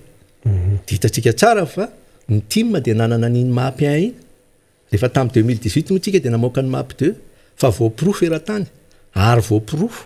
fa tamin'ny fitondran'ny filoha Marc Ravalomanana no be indrindra ny tena hoe famatsim-bola ahafahana nanao asa ary tena be tabe foto-drafitrasa vita. Na ny fari-piainan'ny olona raha be tabe tena hoe nampalahelo moa izy tateoriana fa rava zay moa zava-misy fa akory atao fa za zany dia nahita mihitsy ary tsika ny vahoaka malagasy matoa io olona mpifidy amin'ny filoha Marc Ravalomanana io nifidy ny team io fantatsika tsara fa raha niala teo amin'ny fitondram-panjakana ny team tamin'ny 2009 2013 dia nisy ny fifidianana. Za aloha dia resy lahatra satria za Rina Rabe Mananjara dia tompona andraikitra tao amin'ny faritany Fianarantsoa tamin'ny propagande ny candidat Jean-Louis Robinson izay nitohanany antoko tiako Madagasikara fa naharesy fa zay moa no nitononona asa tadiditsika tao amin'ny Carleton tany amin'ny toady eo tana nisy fanambarana mezimiezina nataon'ny komity mpanohana Jean-Louis Robinson hoe nisy tadidiko mihitsy moa no fehezanteny nataon'le raha matony teny tamin'izay hoe nisy alatra be vata alatra be vata os tamin'ny 2013 fa tateoriana moa zany a de pasipasoka teo le izy de napetraka nisy zany tantara nisy teto zany tsy azo kosehana tamin'izany a ny atokotiako Madagasikara de izy zany nanana farafaratsina 500 isan-jato na de efa nisombaina 2009 tonga ny 2018 a de enitsika tsara koa ny fanambarana nataon'ny filoha-lefitry ny CENI izay nilaza fa nisy doublon 1,200,000 mbola tsy fantatra ne zao ny toen'ireny ve maty akaranana any ve zany reny filazana reny sa mbola isy fantimma ve manoloanan'ireny mbola manaraka akaiky amin'ny tsipria mihitsy an'ireny toejavatra reny ahiditra amin'izay manko tsika namanarina zany hoe le araka le teninao teo hoe inona ny comportement sy attitude ilaina apiko kely izy zany fa mivoaka kely amin'izay hoe mila manana resy lahatra ianao mila tena manana fidélité ianao anatin'le atoko zany hoe rehefa tiany antokonao ama de efa hoe antony ray efa tsy azo anoarana nga satria moa tsy azo toerena koa anao rehefa te hiala ianao de mahazo ny démission na zay ny lalàna ary za mbola tsy nahita tao anatin'io antoko io hoe nanaovana conseil de discipline mety nisy ngamba faraina roa de hoe ndroasina satria antoko koa anao na ampitarika ao de mila hoe manana qualité koa anao hoe rassembleur réconciliant mila mahay mandefitra koa ianao na de ilaina ara le hoe fermeté hitondranao an'le atoko de ilaina ihany koa satria ilaina manabe voany ny atoko fa indrindrandrindra koa zany de le hoe mila an'izay manana hoe conviction fidélité anao ary manaja an'le discipline de parti misy ny discipline de parti fa tsy hoe rehefa tsy mety aminao ny zavatra mitranga ao anatin'ny atoko de miala ianao misy moa tena nisy ny tantaran'ny atoko zay hoe efa 20 taona ny tao nisy ny tsy fakazahoana dia nisy olona manana na izy azy niaraka tamin'ny président Ravalomanana sy ny olona rehetrarehetra tao anatin'io antoko io nisy zany de nanangana antoko politika fa ny atoko tim mbola io izy io hatramin'izao mbola io izy io tena mbola manana maizary ary mijoro ary zay no anetanako ny olona hoe aza mirorosaina zany tsika satria ny antony le tanjaky ny antoko mihitsy no mahatonga ny olona anaratsy atsika anentsy atsika fa rehefa faible tsika tsy ndrarahin'ny olona namanarina zay ny zavatra misy maro ya ka ao anatin'izay rehetrarehetra zay 20 taona no lasa zay ny atrehan'ny tim ny tiako Madagasikara ny fiainam-pirenena na tiana na tsy tiana tsy maintsy miatrika ny hoavy isika manahoana ny tiako Madagasikara amin'ny fiatrehana ny hoavy io zany na tiana na tsy tiana hoavy ny fifitianana na tiana na tsy tiana zao moa mbola tsy mipetraka ny hoe rafitra eny amin'ny faritra fa io ny gouverneur io mbola iainana sisa ny sehatra rehetrarehetra amin'ny atao hoe any amin'ny faritra rehetrarehetra any manahoana ny tiako Madagasikara miatrika an'izay oe sotra namanarina isorana ny filoha Marc Ravalomanana filoha nasionaly ny atoko miaraka amin'ny bureau politika zay tantanany ary izay moa no raha nahentsika ny fandraisam-pitenenana nataon'ny secrétaire général ny atoko de nametraka mazava tsara izy fa isy ny fidinana ifotony eo indrindra zany tsika zao hoe tsika mpikambana rehetrarehetra any amin'ny faritra mila manana faharetany tsika mila miaritra satria ny antoko tiako Madagasikara dia antoko ny sedra ary tena hoe nandalo alondrano be tabe mihitsy nandalo ondra maro be mihitsy na de Miara Manonja atsika eto satria nankinina tamin'ny zay moa no qualité ny atoko tiako Madagasikara koa amin'ny lafindray hoe nankinina amin'Andriamanitra ny atoko ary Andriamanitra dia tsy nampanantena atsika hoe lalana mora fa izy kosa de nampanantena fa ho tonga ara-dalantsika zay zany ny zavatra nampanantenainy fa ny eny an-dalana tsy maintsy misy ny kasaosaoka namanarina ka zay no isorana ny ao amin'ny bureau politika izay nandray ny fanapahan-kevitra fa hoe hidina any amin'ny ratsa mangaika any amin'ny faritany rehetrarehetra any de efa araka ny voalaza moa afatra natao zay de hoe manetana atsika rehetrarehetra any amin'ny faritra etseo zay aza etsehana aloha mandrapatonga ny bureau politika de zay vonina de miantso ny bureau politika ahidina any mino fa isy sehatrasa zay ho ataon'ny bureau politika andaminana hoe iza no aiza satria enjakenjana ihany zany ianao hoe région faritra 20 sy district zato mahery zany hoe ho tetezina tsirairay nefa zay 2023 zay namana rina efa kanefa am'ireo le 20 faritra ireo betsaka mangetaeta de ahoana tsara le structure ka zay ny efa hoe rafitra apetraka ao amin'ny bureau politique zany izy zay fidinana zay misy anankiroa moa zany ny fomba fahazahoana fahefany eto Madagasikara na eraka zao tontolo zao misy an'izay na amin'ny alalan'ny fifidianana na amin'ny alalan'ny fomba hafa le fomba hafa aloha fa misy milaza fa hoe fa akaiky io tsy haiko zay fa zareo manampaizana amin'izay fa ny aloha zany ny calendrier électoral eto Madagasikara zay mifantatro amin'ny 2023 tsika hiatrika fifidianana mila miomana amin'izay zany ny atoko tiako Madagasikara zay aloha ny calendrier zay ny alohan'izay tsy haitsika aloha tsy haiko zay namanarina fa ny aloha fifidianana de fifidianana zany de mila atao matanjaka tsara ny atokonao hiatrika le fifidianana de mila entanina ny olona hoe ahoana ny famelomana azy miditra any amin'ny hoe any amin'ireny antanatohatra rehetrarehetra reny zany ataony resaka hoe recensement fanomezana badge ny membre etsehana ray manontolo mihitsy zany ny zavatra hoe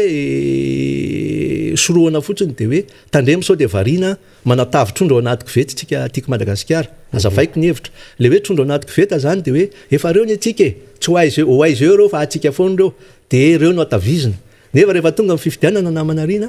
trondro ray na matavy na mahivo vato ray fa ny zavatra tokony ataony ny atao amin'ny antoko ary isorana ho any bureau politique de efa anabe vo ary isorako ihany koa de hoe atambatra daholo ny hery rehetra zay olona rehetrarehetra nandalo tao anatin'ny antoko politika nanomboka ny taona roa sy roa arivo ka hatramin'izao de avondrona ho iray aloha zava-dehibe zany namanarina tena mba hananan'le antoko hoe io tsika fa iray satria zay anie le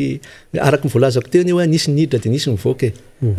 de ireo nefa tsy afenina aloha fa misy ne zany ao anatin'ny antoko na antoko mandeha tsara na matanjaka ny ao amin'ny pouvoir ara de misy zany misy ny tonga moa manao tonga vaovao manao fiaviny tafara misy koa ny efa ao manao tonga namana vao mavomavo de sarosarotra ny fiarahamonina fa foto-kevitra ihany zay zany tsy maintsy arindra zay namana ono ao anatin'ny tiako Madagasikara ao koa misy fomba fiasa misy ny jeune team misy ny vehivavy team vao ny atsiketsika be analamanga teo tamin'ny faran'ny herinandro teo misy ny any ampitan-dranomasina sy ny sisa manahoana ny atao hoe fanomezana aina avao mafimafy kokoa hiatrehana ny ho avy amin'ny manoloana ny fisiny zay le sehatra isan-karazany zay ka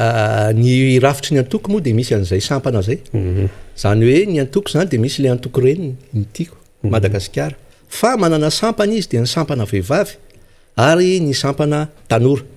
tamin'ny nisy fotoana moa nisy inona saika be congrès zany de nisy nangataka ny lehilahy hoe manina tsy asiana sampana lehilahy ahoany tokon'izay de iny moa zany ny mbola hoe ty aloha no ao anatin'ny statut ity no amafisitsika fa nareo lehilahy de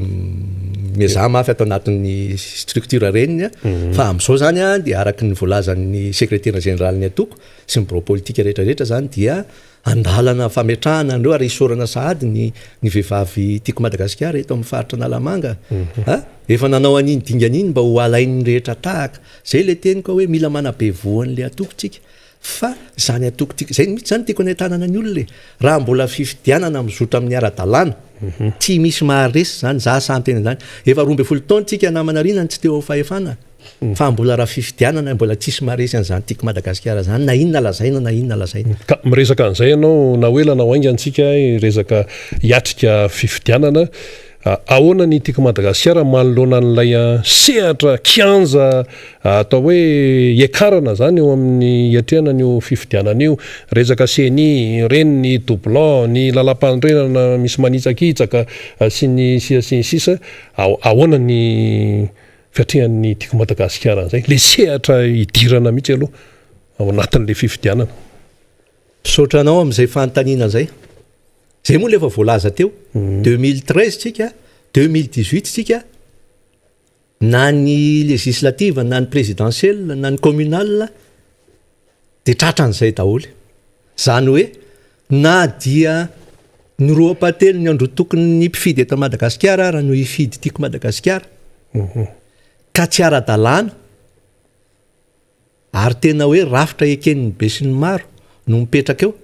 na ny CENI zany na ny ACC mety ara-dalàna izy zay mantsy teneny olona de ohatra zany foana ave misy fifidianana de ohatra zany foana ave ho avy ny fifidianana manaraka zay tsy maintsy ijerena vahaolana zay raha amiko mihitsy zany de tokony hoe ahoana ny ananana rafitra tena mahaly eo tena tanteraka fantanina mipetraka manko de hoe raha tsy lazitsika fa tsy niseny raha zay zavatra nyainana zao a niatrika tsara 2013 2018 namanarina fividiana ary ny masoko nahita de fantanina petraka hoe tena nahaly eo tena marina ve nseny zay de tsika rehetra mamaly an'izay aloha fa tsy za fa apetrako ny fanontaniana ny ACC misy no nefa mipetraka ny rafitry ny ACC teo a dia maro ny olona no nanao fanamariana hoe ohatrany to pomba ny fitondrana daholo zao amin'ny ACC zany zay ny fanamariana hitantsika any amin'ny tambazotra sy ny any amin'ny ana rehetrarehetra dia raha izay tokoa raha ve mety hitarika fahasairanana ho an'ny tokotiky Madagasikara raha tsy voarina mialoha zay ataontsika hoe lacune ho atsika zay tsy eo amin'ny fitondrana mba te hiakatra eo amin'ny alalan'ny fifidianana tena demokratika ekeniny be sy ny maro ary tena manaraka amin'ny fenitra zay apetraky ny zao tontolo zao zay ny tokony hipetraka fa raha ohatra ka tsy zay ny zavatra mitranga araka le teninao teo de hoe ny eo ihany ve zany mbola averina zany hoe raha sanatry zany ka olona lany tamin'ny isam-bato ambany nefa ohatran'ny hoe raisitsika hoe fanadinana baccalauréat izy zany manao sujet izy no mitsara mbola izy ihany koa no mamoaka ny résultat mazava ho azy fa izy mahazo mention très bien namanarina ka simba ihany tsika ao anatin'izay satria tsika de mametraka hoe 2023 fifidianana voalaza teo fa ny antokotiky Madagasikara dia structuré anabevo dikan'izany a vonona niatrika amin'ny fifidianana fa kosa le rafim-panjakana napetraka le voalazatsika teo ve tena hamoaka an'izay ataontsika hoe fitsarana tsy mitanila zay rehefa tonga amin'ny fotoana amoaka ny teny hoe vérité des urnes vérité des urnes moa zany ny filaza azy a hamoaka an'izay ve de za aloha zany ohatran'ny hoe iandry anina zay fa za moa teniko tamin'ny namanao amintsika hoe raha resaka hoe hiatrika fifidianana antsika hoa raha manana voly tsika ataontsika hoe 200 ariary hoetitsika hiatrika amin'ny fifidianana zaho a de miteny mihitsy hoe 500 ataovy zay fomba fahatsika mba misécuriser fifidianana volalaniana fa ny 500 nanaovana propagande fa tsy zaho tsy za tsy hoe manamaivana fa ny fampelezan-kevitra efa tsisy tsy malala ny zava-bitan'izany filo zany zany hoe antokotiky Madagasikara zany ny olona efa hoe ny mpifidy ao fa hoe ahoana fotsiny ray ny atonga ny olona satria ny olona koa nkekivy namanarina lasa vitsy ny olona no mifidy satria ny eo ihany ny eo ozy le olona hoe na tonga hifidy ary a le olona tsy tiaka ihany ny tsy fidika ihany nany de lasa tsy mifidy le olona nefa raha mba betsaka ny olona mifidy a mety ho hafa ny fipetraky ny toetra raha zany hoe anjara ndraikitry ny antoko zany aloha manentana ny olona ho tonga hifidy aloha zay le hoe asa mila asa zany zay naoko hoe raha manana 200 anao a 500 atokany am'izay any anao de efa miasa efa manara-maso hoe zany zao le atoko an'le hoe manahoana ny ralina manahoana ny zao ahoana satria ny fifidianana hitantsika teto de hoe betabe ny olona tsy tafiditra anaty lisy mpifidianana misy ny olona olona efa maty efa ohatrohatrao mbola hita mifidy any hitantsika tsara reny le karapanondro nisy maromaro reny zany mila amboarina teny zao fa tsy hoe any amin'ny 2023 vao anamboatra an'ireny voikoropaka donc zay ny mahatonga hiteny hoe maromaro ny asa miandry atsika namanarina raha hoe resaka hiatrika fifidianana tsika zay indrindra eny ary am'tiana anazy ara omeko minitra vitsy ianao docteur Stelanony Aina zay mpikatroka anivon'ny tika Madagasikara am'tinana an'izay a sy anomezanao teno any keo ho an'ny mpikatroka tika Madagasikara manerana ny nosy sy atrany velany sy ireo maniry ny hiditra am'izany antokotim zany na ho an'ny ao anatiny ihany keo fanentanana nanao taoko namanarina entanina aloha zany ny efa ao anatiny mba tsy hirorosaina amin'ny famendrofendrona ataon'ny olona zay efa voalazako teo zay izy hoe matotsika diaboliser ny olona aratsiany olona antoko manana maha izy azy maro ange ny antoko efa tsy teo amin'ny fitondrana fa tsisy za tsy miteny tsy sanatria manamaivana ohatry hoe tsy de misy mataitra ny olona tsony tsisy manenjika fa maninona tsika ny antoko tika Madagasikara hatramin'izao a mbola enjena sy aratsiana foana satria mbola atahorana mbola manana ny maha izy azy ka aza mirorosaina zany tsika mpikambana atao anatiny fa ataovy ny asa anabiazam-bo ty antokontsika ity fa io rehefa haitsika rehefa itsika rehetrarehetra no miara-mientana miara-misalahy anatsara ny ty atoko ty a ny hoavy ny andro tsy maintsy mandresy io misy fetrany misy farany ny tsy fetezana eto amin'ity firenena ty firenena ity de firenena masina rehefa ho avy ny andro manana finonotsika Andriamanitra misy asakasaka zay manao an'Andriamanitra tsy hisy namanarina fa tsika de mino zay no nitezan'ny filomarika raha valomanantsika antoko miaina ao anatin'ny fivavahana satria ny antoko timma de voalaza fa démocrate chrétien de mino tsika fa manam-pahataperana ny tsy fanjariana eto amin'ity firenena ity fa tena latsaka katerena le firenena de mila tena hoe antoko tena vonina ary voapirofo tsika manko tsy hoe antoko vaovao iakatra ka hoe inona no mba mety ho vitanareo fa efa nahavita sedra tsika efa nahavita nanapirofo fa nahavita nitondra nyty Madagasikara ty amin'ny fomba tena mety hitondrana azy ary nampiakatra ny arkarena vetivety teto Madagasikara zany antoko tiako Madagasikara zany ary betsaka ny olona mangetaheta hoe avereno ny filomarika Ravalomanana eo amin'ny fitondrana io hitondra indray ary de miteny no sasany raha tsy nisy ngamba in 2009 iny efa dragon ny Océan Indien Madagasikara ary efa nanana ny toerany taty Afrika mampalahelo ny mieritreritra an'izany saingy tsy zay moa zany aloha ny zava-misy ny avatra indray ho an'ny olona zay ivelany zay zany anatiny fa ny ivelany indray dia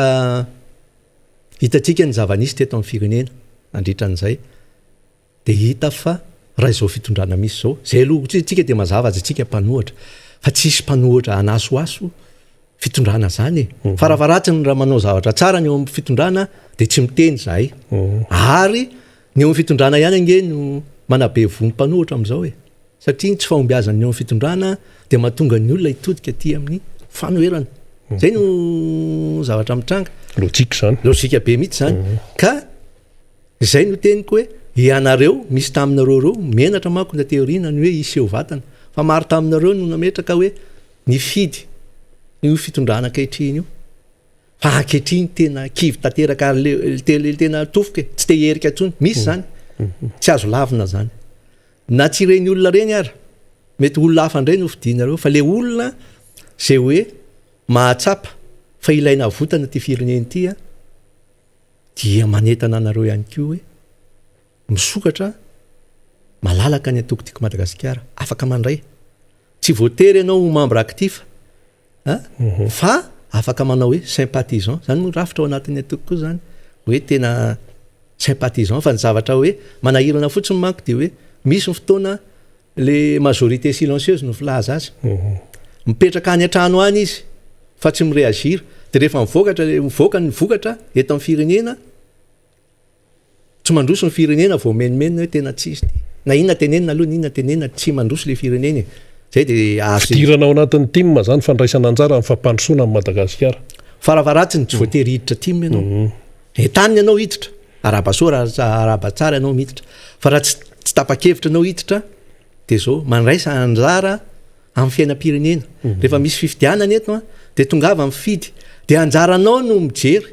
iza ny olona tena afaka hanavitra sy ampandroso an'ity Madagasikara ty farafaratsiny zay nataony namana ny hitona azy ataotsika hoe midira timma fa rehefa tsy resy lahatra ianao midira timma de mandraisa anjara amin'ny fiainam-pirenena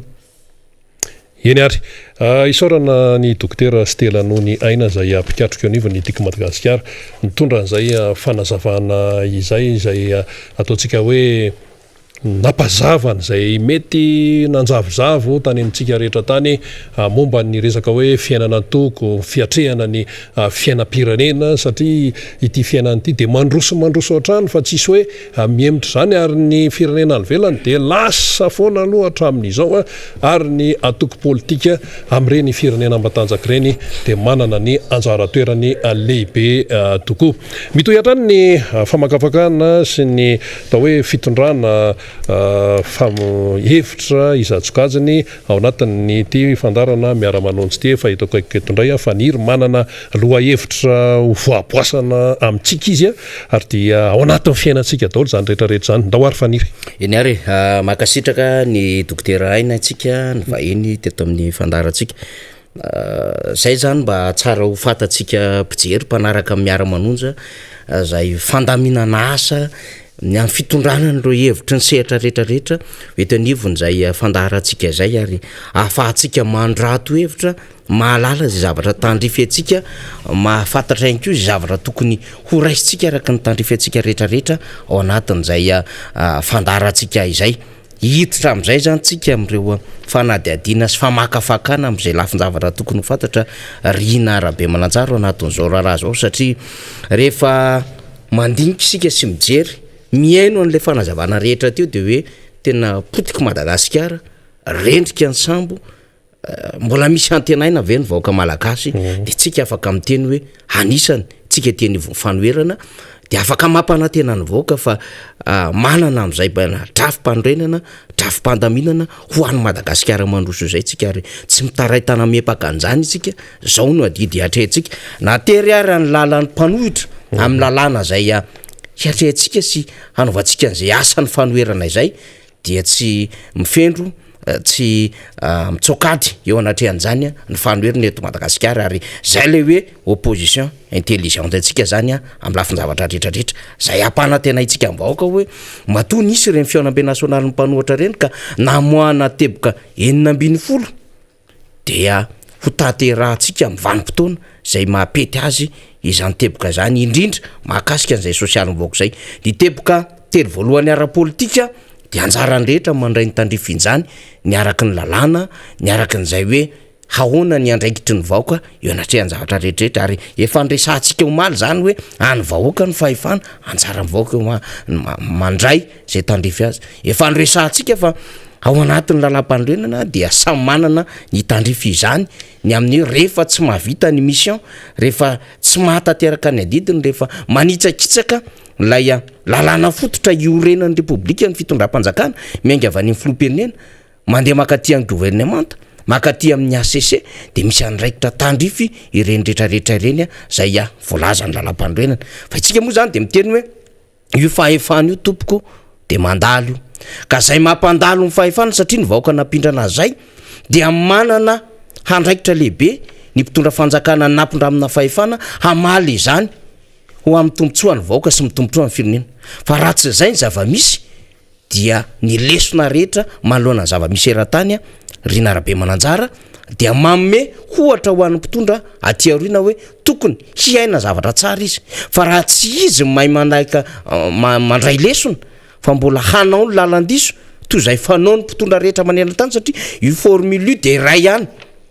tsisy afaka manova ny zavatra misy eran-tany rehefa tsy mahomby mitondra rehefa manaonao foana mitondra rehefa manapatra fahefana rehefa manao an'izay hoe fanabiaza ambony toekareny isa-posiny ny mpitondra sy manodidina zay ary rehefa mitodika sy manao tsinitsinina ny vahoaka dia zava-nisy sy ny lesony eran-tany ihany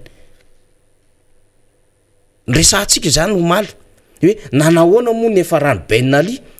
3 taona teo anatin'izany fahefana zany tsisy zay tsy nanana bainaly hatramin'ny vola amina miliara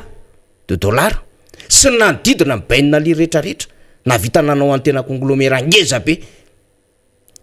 tena mifaharany daholo ny resaka industrie ny resaka immobilier ny resaka hotellerie ny resaka média ny resaka banque ny resaka mine hatramina club na football natanjaka tany Tunisia ary de mbola manodidina ny Ben Ali no ny ainan'izany fa nefa rany exilé le Ben Ali tany Arabie Saoudite nitsoka tany Europe nitsoka tany Arabo nanodidina ny Ben Ali rehetrarehetra tsy naharay na dia antota taratasy kely monja ary afaka ny arovan-tena atao anatin'izany ary enjehan'ny Interpol 470 isa ro namoahany fitsarana ary miara-miasa amin'ny Interpol anatin'izany raha izany fa rehefa nodimandry ane Ben Ali zara fa nisy olona 10 mandevina azy tsy nampitsetra korona an'le vahoaka Tunisianina zavatra nitranga tamin'ny Ben Ali ary miparitaka ny fianakavian'ny Ben Ali amin'izao fotoana izao sy ny fianakavian'ny lehilahy Trabelsi zay vadin'ny Ben Ali ohatran'izany Jean Bedel Bokassa teto Afrika rery nisy an'izany filoham-pirenena nanitsaka lalam-panorenan'izany ary nanova azo empereur ary nanao fianianana mihitsy zany tsy baiko ny lalam-panorenana fa rehefa nitranga ny zavatra rehetra satria nanao crime de sang nanao crime financier nanao crime économique satria en chef d'inculpation no nanenjehana ny Jean Bedel Bokassa tany Centrafrika rina arabe manantsara dinna zavatra nitranga na niaro tena aza verina fitotaona taty aoriana izao bedely bokasa la ny samborona nataony raha raha-pitsarana sy ny sisa de zao tsisy nahavitra ny bokasa ny olona rehetra nomeny vahana tamin'ny fanjakany na izy tena ny ara ary tsy nanana vola bokasa ny atrehana ny fiainany trano kely 3/4 12 mètres carrés no nipetrahany zao bedely bokasa na marana ny retirety politikany fa solo fa nisy filoam-pirenena na meana azy amin'nisy ty politika taty amin'ny taona 1970 taty zay zao bedely bokasa i Mobutu Sese Seko tany Zaire lay ARDC am'izao fotoana izao rehefa mafy mifanenjehana Mobutu Sese Seko de voatery exilé nefa inona ny fananana tsy nanana Mobutu Sese Seko na tamin'ny Maroc na tany Arabie Saoudite na tamin'ny Frantsa sy ireo manodidina azy rehetra izy le hoe roi de Zaire roi Léopard papa maréchal ohatr'izay koa Jean Bedel Bokassa nakarina ho maréchal fa caporal nge ny gradeny Jean Bedel Bokassa izy rehefa noenony fitsarana sy niaran'ireo fanameloana samihafa caporal ary mipetraka tamina trano 3/4 izy rery nahantra tsy nahavitra azy mifahefana ohatran'izany papa maréchal rehefa tratro ny tosika mafy be taty amry Laurent Kabila rainy zany fa Joseph Kabila fa Laurent Désiré de la révolution izy fa tsy nahavitra azy tsony ny vahoaka nisy rita hafa mihitsy nitondran'ny Mobutu Sese Seko ny tany Zaire teo an-tanan-dolo na ny uranium na ny diamant be da be ny zavatra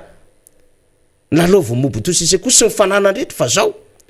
rehefa maty izy tany Maroc nanao exilé politique za raha fa nisy olona fito nandevina amin'ny maréchal Mobutu Sese Seko satria tsy nahavitra azy mifahefana ry narabe amanjara tsy nahavitra azy ny olona rehetra nanodidina azy fa nandao azy daholo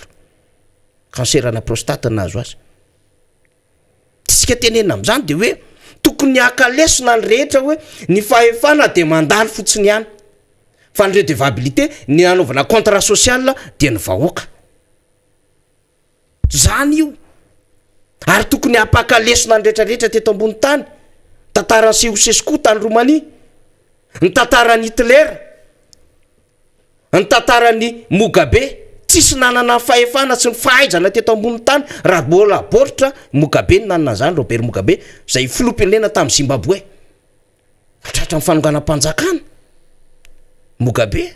ary ny teo akaikiny ihany aza no nieritreretin'ny olona nanongana azy de i Grace Mugabe zay vadiny aizany efarany Mugabe am'izao fotoana zao tataka zany fa ho an'ireo zay nanao zavatra tsara tsy manana tranquille en conscience betsaka ireo mpitondra zay afaka tam'izany na inona zava-misy any Cuba de mbola andrandray ny olona foana zany Fidel Castro zany ka nanarary ary izy de mipasena tamin'ny Raoul Castro mifanjakana tamin'ny Cuba afaka niaina tsaka ny sandavany ny vahoaka cubanina tsy manana problème izy io Russie io marina fa misy Sema Poutine tamin'ny Dimitri Medvedev zay nakafahefa miady amin'ny Amerikana na miady amin'ny Européana ainy Poutine milalao ny baolina rehetra traina trano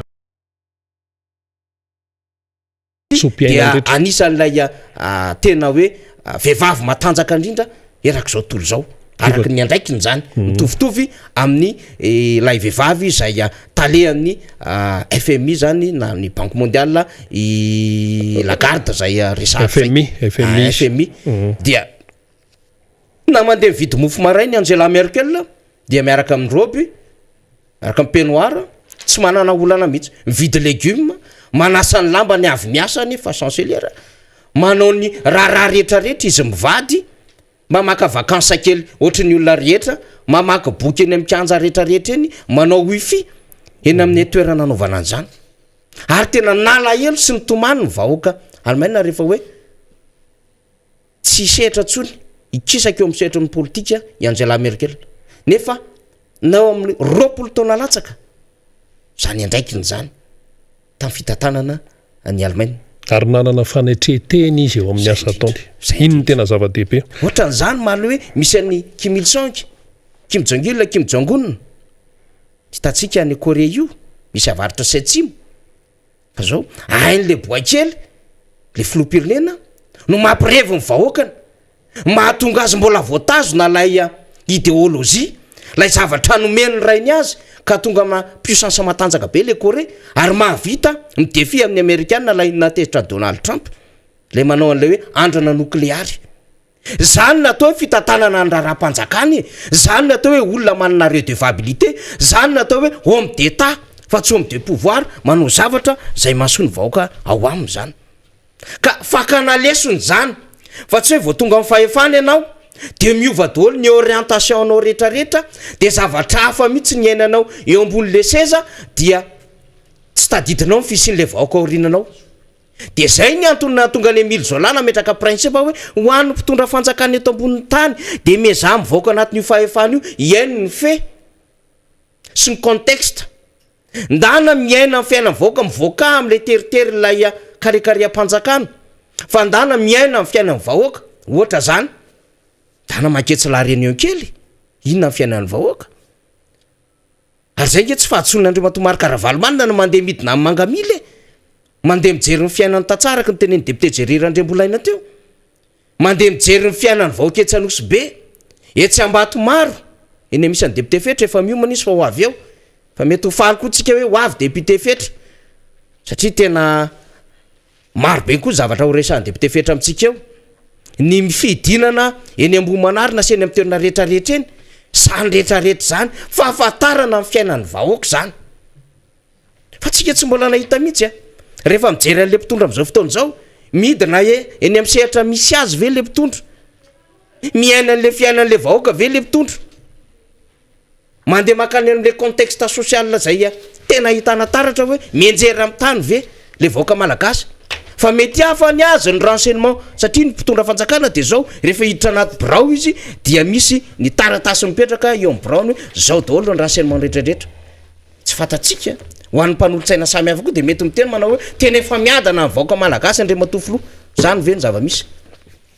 tena efa minakanina tena 3 isan'andro ny vahoaka malagasy, ny pouvoir d'asan'le vahoaka malagasy eo anatin'le PPP na PPA zay indicateur ny Banque mondiale de afaka miteny le mpanolotsaina hoe tena mahavidy zavatra mihitsy, tsy maro ny teneny zalahy hoe latsaky ny $1 isan'andro no vola azon'le vahoaka malagasy fa tena plus de $10 par jour Andriamatofilo. Zany angamba ny zavatra iainan'le manodidina azy de ampiaina azy de diso daholo ny fomba fanaovana. De io tsika mahita ny zava-misy amin'izao fotoana zao anatin'ny fitondram-panjakana. Izy menakavy eo ihany miodina amin'ny fampiaya, izy menakavy eo ihany ny famingana, izy menakavy eo ihany ny fampalany amin'ny ainao manjery hoe tsy mila ny gouvernement io zay, izy menakavy ihany fanao cinéma anatiny eo, izy menakavy ihany mifanaratsy any toerana eo amin'ny alalan'ny FB eny amin'ny onjam-piaso sisy tsisy idiranay mpanohatra zany, tsisy idiran'ny mpanohatra zany. Zay de manao ny andraikitra isomatsara eto amin'ity sehatra misy anay ity de sady tsy manana ekipe nareo ary raha oharina zava-misy taty amin'ny 7 tsy manana légitimité ara-bahoaka itsony sy fananana ekipa tsony zany Andriamatoa Andrajoely zany. Ekipa 2009 ataontsika hoe ny ekipa 2009 efa nanangana antoko politika daholo ny nanodidina azy. Ny ale politika niaraka tamin'ireo tamin'ny 2009 de efa amin'ny ankapobeny nikisaka aminy. Hitatsika ny zava-misy amin'izao fotoana zao. Tsisy nanana antoko politika nge reo compagnon de lutte niaraka tamin'Andriamatoa Andrajoely reo tamin'ny 2009 fa zao raha vao voatendro ministra ny sasany nanana andraikitra kely ny sasany nanangana antoko politika nge le TGV niaraka taminy lasan'le antoko politika samy hafa de le TGV tsy tafahina tsony amin'izao fotoana zao de mialkalika ao anatin'ilay Irmara na Mapara na IRD na IRK. Le allié politika efa misitaka satria ao ny tsy nahazo seza, ao ihany koa reo tena nahilikilika mihitsy sy nanaovana tremplin fotsiny ahafahana nanosika an'ilay mouvement 2009. Rehefa tonga taty amin'ny 2018 indray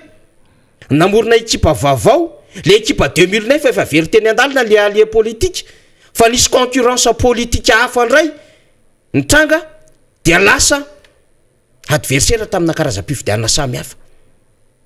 Tia zay efa nienandalana tsikelikely ekipa 2009 ekipa 2018 ary zao hitatsika zao ny déception ho an'ny mpanohana 2009 ny mpanohana 2018 ny mpiara-dalana 2021 mova tsy ny ao anaty fitondrana ihany no miteny hoe tsy izy ireo membre ny gouvernement reo raha vao io gouvernement io fisamoa manana intérêt an'izao gouvernement zao zany zao le resaka hoe fifofonanian'ny filohan'ny republika zavatra ray fotsiny no nigainenao anatin'io de zao tsy voarava indray le gouvernement zavatra ray ihany ny gaineny iny tsika tsy hiteny hoe cinéma sa tsy cinéma fa anjaranjareo mandinika sy metrehitra satria izy ao anatin'ny tranao ihany no afaka mitirer conclusion ny situation misy eto Madagasikara am'izao fotoana zao de zay ny tsika ilazana hoe ny situation ao anatin'ny fanjakana dia mamerary mpanohatra sy ny vahoaka hoe tsy possible atsony sady tsy mahay mitatana nareo tsy mahay mitondro nareo no tsy natokana anao politika anareo satria ny politika zany de tsy politika hanabe vonim-pôty toekarena sy mipôsy fa politika zay ahafahana mitondra idéologie avoaka hanavotana ny firenena fa tsy association tompoky ny firenena sakana de taky manao asa soa fotsiny ny fiainana ataony am'izao fotoana zao ka anjaran'ny rehetra ny mandinika mbola azo everina ve fa atafavoaka bôla zao fitondram-panjakana zao azo everina ve fa azo inony vaoaka malagasy fa hanavitra amin'ny fiainany ary hitondra azy hisitona azy ao anatin'izao lavaka mangitsikitsika zao fitondram-panjakana zao rehetra de samy mandray zay tandrifin'izay député fetra efeto akaiketo anao ny vombonina ihany ko député fetra ho am'ireo loa hevitra samy hafa zay tandrify zay ny zava-misy amin'ny akapobeny député fetra mino fa manana ny fomba fijeriny ianao manoloana ndrarapirenena am'izao fotoana zao ihany ko zay masolom-bava-mbahoaka anao zay mandende miaino ny feon'ny vahoaka mahita ny vavao eto Madagasikara miaraba andriamato solom-bava-mbahoaka miaraba namana faniry dia miaraba ny mpanaraka an'izao fandarana Miara Manonja izao faly mifampiresaka sy mifampitafa amin'ny sika mpanaraka izany sy amin'ny namana faniry zay mpanetana araky ny teniko matetika tatata de raina manokana noho ny fikaroana noho ny fanehoan-keviny zay tiana manandanja ary tena mitombona fa nefa tsy mety voaray amin'ny fitondrana mpanatanteraka ary tsy mety voaray nireo pomba izany fitondrana izany mba afatsika manitsy ny diany fitondram-panjakana amin'ny fitantanana andraram-pirenena maro namana ny fandimby teto faniry ary samy nanamarina izany daholo hoe fasairanana iaina ny vahoaka malagasy zay efa tena miatra amin'ny taolana mihitsy misy antony maro izany ary izany indrindra no tsy tsaranay miteny milaza fa misy ny tokony ahitsy eto amin'ity firenena ity maro ny zavatra tokony ovana satria tsy mety izany fomba fanao izany niteny keo tamin'ny herinandro lasiny nanao hoe ny zavatra ny fomba fitantanana ny firenena malagasy am'izao fotoana zao na nytoetsaina entina mitondra n'izany firenena izany dia eo na eo ary ny manam-pahaizana zay ataoko hoe mandrafitra n'izany gouvernemanta izany sy ireo fitantanana ny firenena isanambaratongany dia tsy hany ny olana fa misy toetsaina mihitsy ao anatiny eo faniry misy toetsaina ao zay tokony hovana araky ny teniko teo manao tsinitsinina ny mpanohatra moa zany de fa natao amin'ny fomba rehetra zay aniliana azy anisan'izany moa ny mpitarika anay de ny filora valomanana mba tsy hay atao zay tsy ahitana azy afronona zao karazana lalàna zao na de izy ihany nampandany azy tamin'ny taona 10 de miodikodina isika dia faraparany teo raha tamin'ny conseil des ministres ohatrany tsy tena mbola nivoaka moa le izy zany tatitra atao anivon'ny filan-kevitra ministra zany dia nieritreritra ny resaka fanamafisana ny fahefan'ny gouvernoura izay efa mifanohatra sy fanitsakitsahana ny lalam-panorenana sy ny lalàna velona eto amin'ny firenena de nefa mbola eritreretina hoe alao mafisina andray fahefany zany tena mieritreritra ny olona sy ny vahoaka marina mety tsy mahay lalàna ny akamarony fa so ihany fa misy ny solom-bavim-bahoaka mpanohatra so ihany fa misy zao fandarana izao so ihany fa misy ny fanoerana zay tarihan'ny filora valomanana ary na tsy izay ihany fa misy so ihany ko fa misy ireo firaisamon'ym-pirenena izay tsy mitsahatra mihitsy manaitra misy ny olo-pirenena tonga saina manao hoe tsy mety zao lalana lalovany sy ny safidy ataony ny mpitondra fanjakana am'izao fotoana zao ao anatin'izay indrindra no hitondrako ny fanehoan-kevitro ny anio mahakasika an'izay le hoe fahafahana de pitako makany am'izay fanehoan-kevitra hoe mifahafahana maneho hevitra malalaka ny resaka fiainona ny atao hoe evi-bahoaka ny fahafantarana zany atao hoe evi-bahoaka izany hoe le amin'ny teny frantsay hoe ny opinion publique za tsy tena manana famaritana ny atao opinion publique fa evi-bahoaka izy amin'ny akapobeny mety asa raha mahadika azy zay satria araky nisy boky kely netiko ity moa izy satria mahafinaritra mihitsy ty boky efa niteneniko te izy ty ndray mandeha izay hoe manambara ny resaka hoe inona ny atao hoe démocratie soratana teratany Alemana mpampianatra tany amin'ny université any Hambourg tany dia ao anatin'izany misy zavatra maro lesona maro amin'ny mampampianatra azy sy ny traikefa ananany niarahany tamin'ireo tsy hoe niarahany fa niarahany tamina manampahaizana malagasy ary koa niarahany nandika sy nanota tamina atao hoe firaisamonim-pirenena malagasy ka isaorana andro zareo fa satria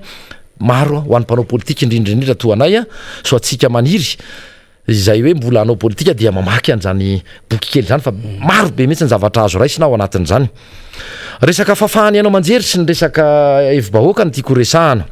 mifandray ireo satria manandanja loatra amin'ny atao hoe démocratie satria nahoana ny evi-bahoaka dia miainga na miforona avy amina olo-pirenena na miainga amina vondrona manokana izay mandinika ny fiarahamonina misy azy ireo tsirairay avy ary ao anatin'izany izy no maneho ny heviny maneho ny fanakianany ary maneho ihany koa ny tolokeviny dia ao anatin'izany ny mety anehoana izay hoe makatoa izy na tsy makatoa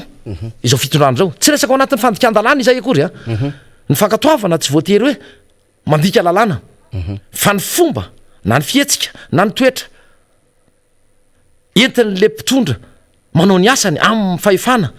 nomeny vahoaka azy nandaniny maro nisy azy no mety tsy hoakatoavina hoe tsy mety izao aminay de eo zany no mandrefy eo le tsara afantarana hoe manahoana mariny zay evi-bahoaka izay ary tadidia tsara ry mpitondra fanjakana nambara ianareo fa manana ny maro anisa matoa tonga am'izao toerana izao ny filoha-pirenena fa azadiony ihany koa fa nahazo ny atsasa manila latsaka kely eny ny filoha Ravalomanana ny avy aty amin'ny fanoherany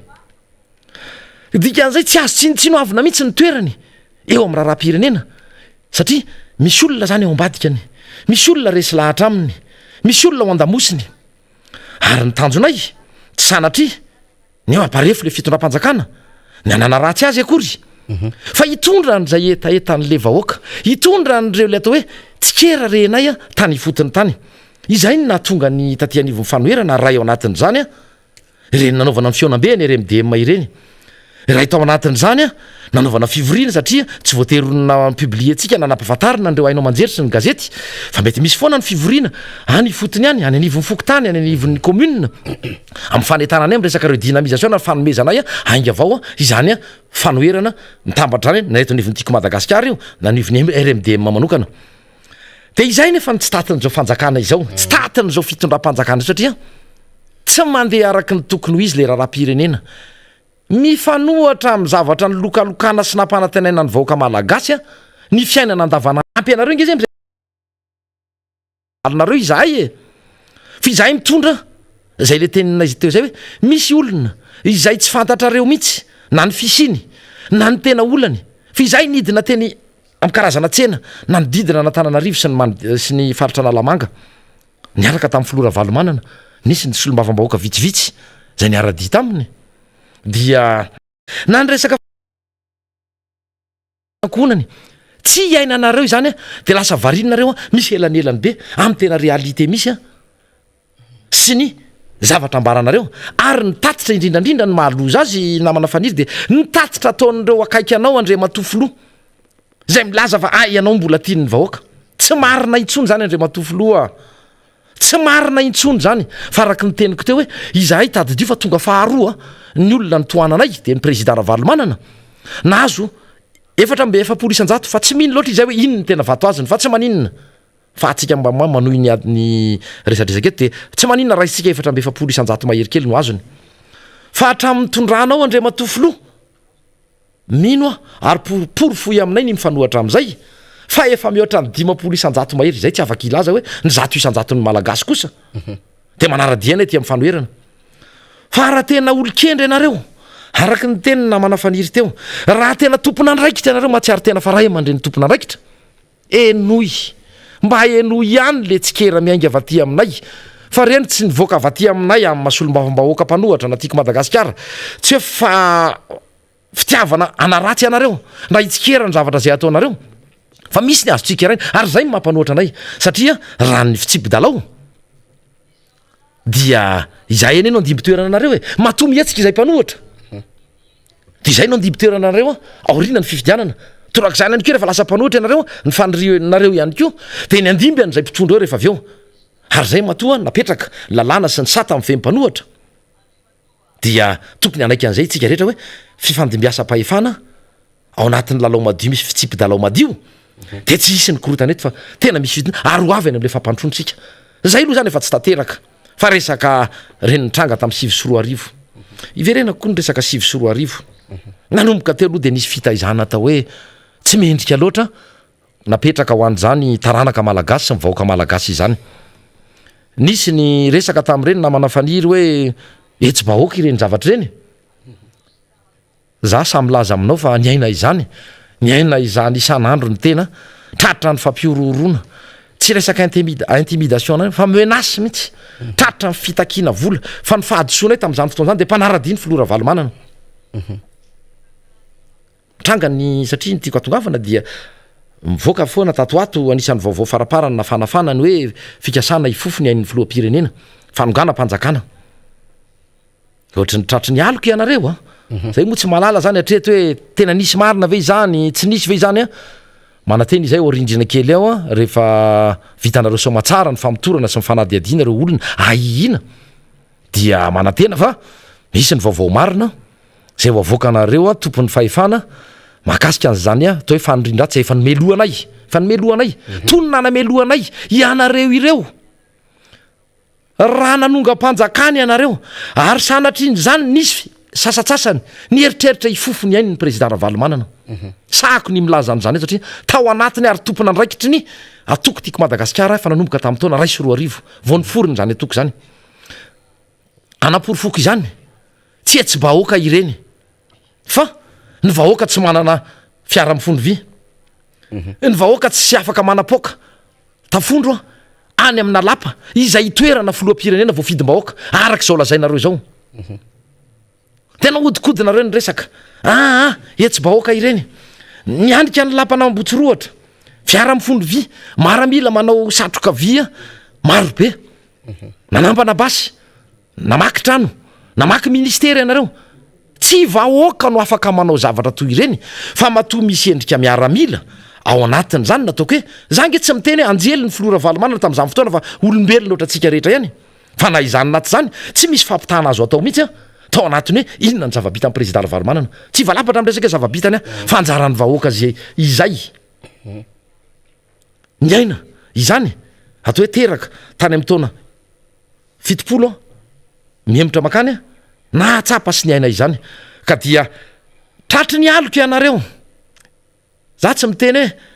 ho tsarainy tantara ianareo za tsy ilaza hoe nitody tsy misy fany atao no miverina satria raha izay mpanohatra ia raha mahita aloha raha le olona to efa voatazo nanaovana fanadiadiana tsy misy idirana aty anivon'ny fanoherana mihitsy izy samizy izy samizy ihany ary zany atao etsy-bahoaka izany namana faniry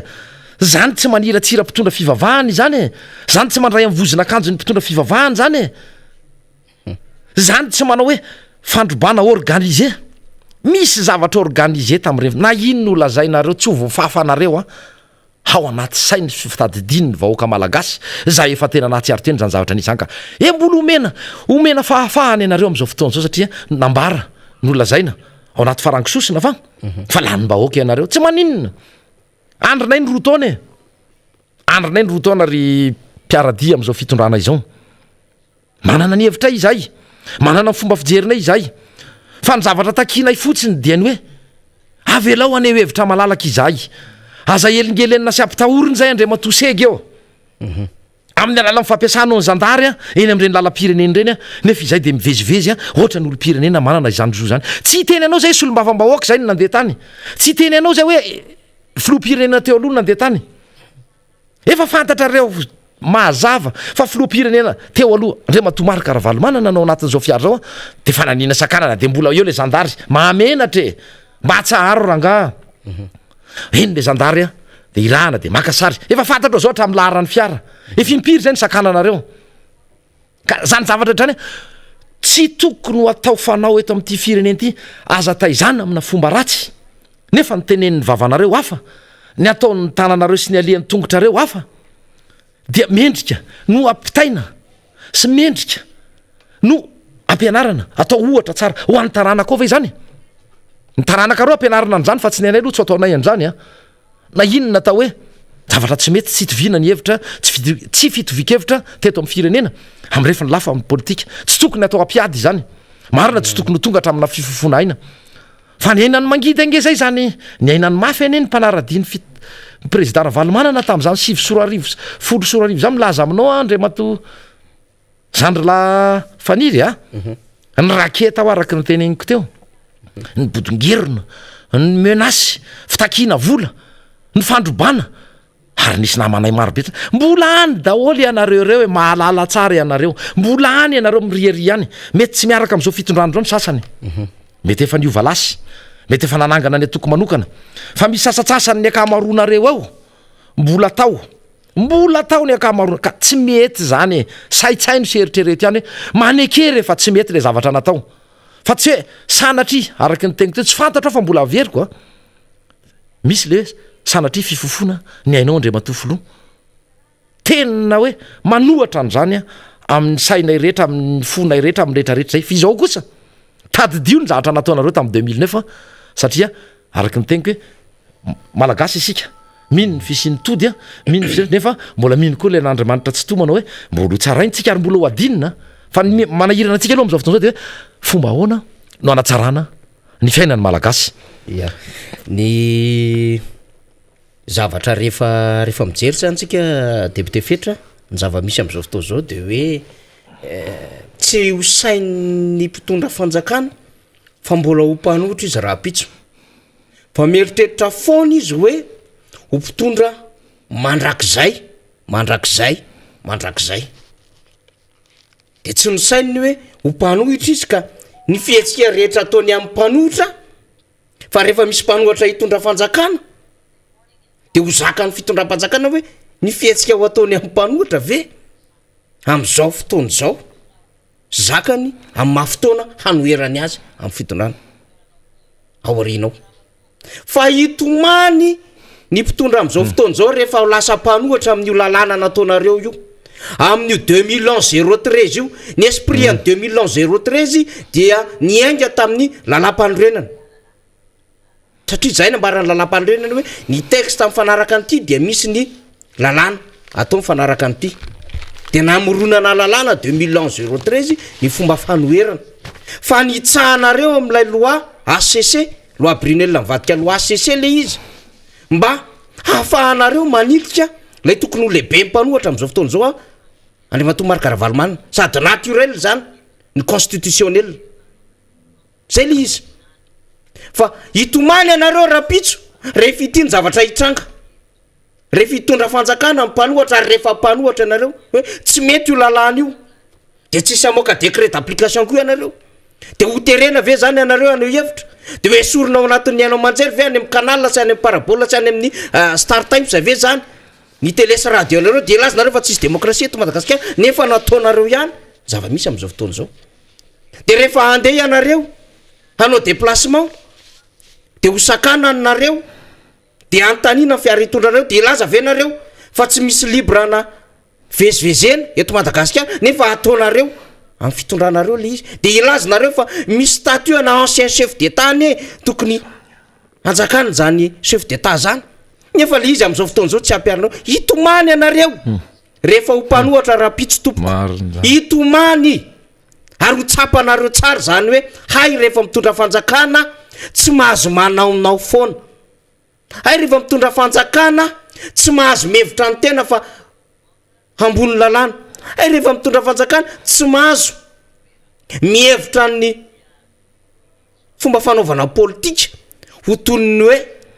kilalao eo an-tanana ka zay tianareo atao amin'ny kilalao eny an-tanana nanaovana fa misy lalàna ny fomba fanaovana politika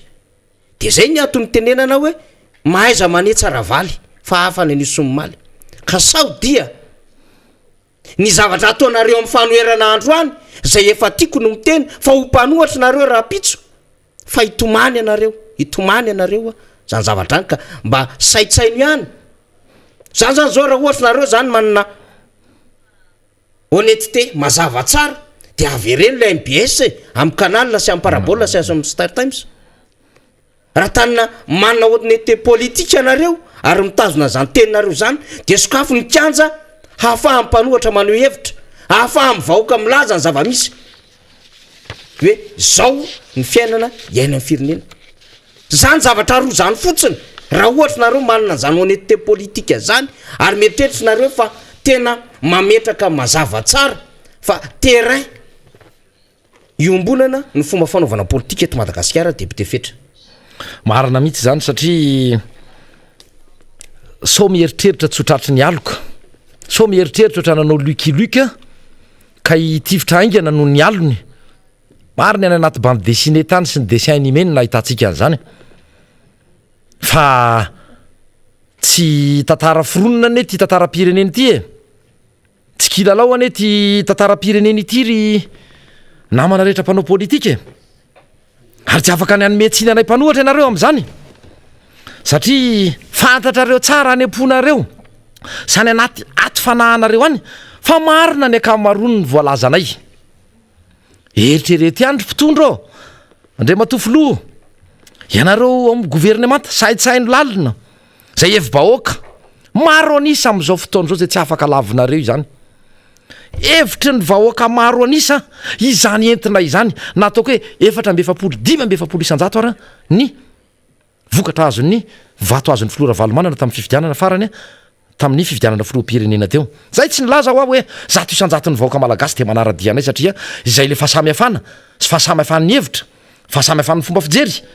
izay no malany zara ny zavatra rehetra eto amin'ity tany iainantsika ity. Fa ny ataonay mpanohatra de izao miasa ho an'ny mponina iray manontolo na dia mpanohatra ara toy ny lazainareo sy ataonareo ihany ianareo milaza ihany koa fa miasa ho an'ny vahoaka malagasy fa izahay koa toraka zany amin'ny mampanohatra anay le mitondra ny teninao araky ny teniko teo mitondra ny etaetany de miezaka izay manamoaka fanakianana nefa ihany koa mandinika hoe amin'ny inona le asa manan-danja na maivaninareo na somary ny tsinitsinoavinareo tao anatin'izay. Ary ny zavatra tsapa namana sy ianareo mpanaraka n'izao Miara Manonja zao dia tato anatiny roa taona sy tapa amin'ny mahery nitondrana zao fitondrana Andriamatora Rajoelina izao dia mitovy amina fitantanana association na ONG ny tantanana ny firenena. Izany hoe manao karazana asa sosialy tsy misy karazana investissement na fampiasam-bola fa raha ka ohatra tsotra hoe raha manana roetsy andro any dia mieritreritra fa tsy olany mihitsy iny mandritry ny ray volana fa ividianako sakafo raha manao kajikajy hoe mandany 5,000 isan'andro zara zany iny raha 70 andro iny de tapitra rehefa tsy ampiasaiko tsy ahodiko. Ohatrahatra zay ny fomba fijeriny ty fitondram-panjakana ity tsy mijery lavitra fa manao ahoana re manao asana fikambanana araky ny teniko teo ka de zay le mangataka fanampiana tseroa de hoentina mireharera rehefa aveo na dia nilavina ary tany aloha le fiara-miasa am'ireo mpamatsy vola mazatra no nomeny ray nefa dia omena tsindray ny mpanohatra tsara ny fifandraisanay amin'ny mpamatsy vola fa ny mpanenjika tozora afara. Zay le teny hoe mpanenjika tozora afara tsy voatery ro mariny zay satria raha sanatria misy mangalatra de lasa mitsoka izy enjehany izy tsy maintsy any afara ianao manenjika fa misy fotoana tsy mitombony zay fomba fiteny zay. Misy mpanao zavatra tsy mety iny de enjehana satria hoe iny ianao mody mitsoka iny ianao inany ohatra ny nangalatra ianao ohatra nanodikodim-bolam-panjakana ka dia zao namafisiko ny teny namana faniry teo alohan'ny amaranako ny anjara fitenenako hoe mananjo azo vaovao ny vahoaka, mananjo anangom-baovao sy aneny heviny akalalahana ny vahoaka ka namafisako le teny te mangataka izahay mitaky izahay ny amerena anareo satria tsy dirako lalina tsony zay ordonnance ny raisiny ny tany amin'ny fitsarana tany hoe foanana ny fandefasan'ireo le tambazotra ny fandarany MBS mba hahafahan'ny vahoaka malagasy misitraka sy mihaino vaovao zay tiany hoenona eran'ny Madagasikara ka dia mbola mitaky izay mitodika aminareo fitondram-panjakana mba hisiny ny fitoniana mba hisiny zany tena demokrasia mba hisiny zany tena hoe fitovinony vahoaka malagasy eo anatrehany vaovao misy ka anjarany no misafidy hoe iza no mety aminy iza no tsy mety aminy ka dia manatena izahay farenareo zany antsonay zany ary farany dia ahelinay ny hevitra ijoronay mpanohatra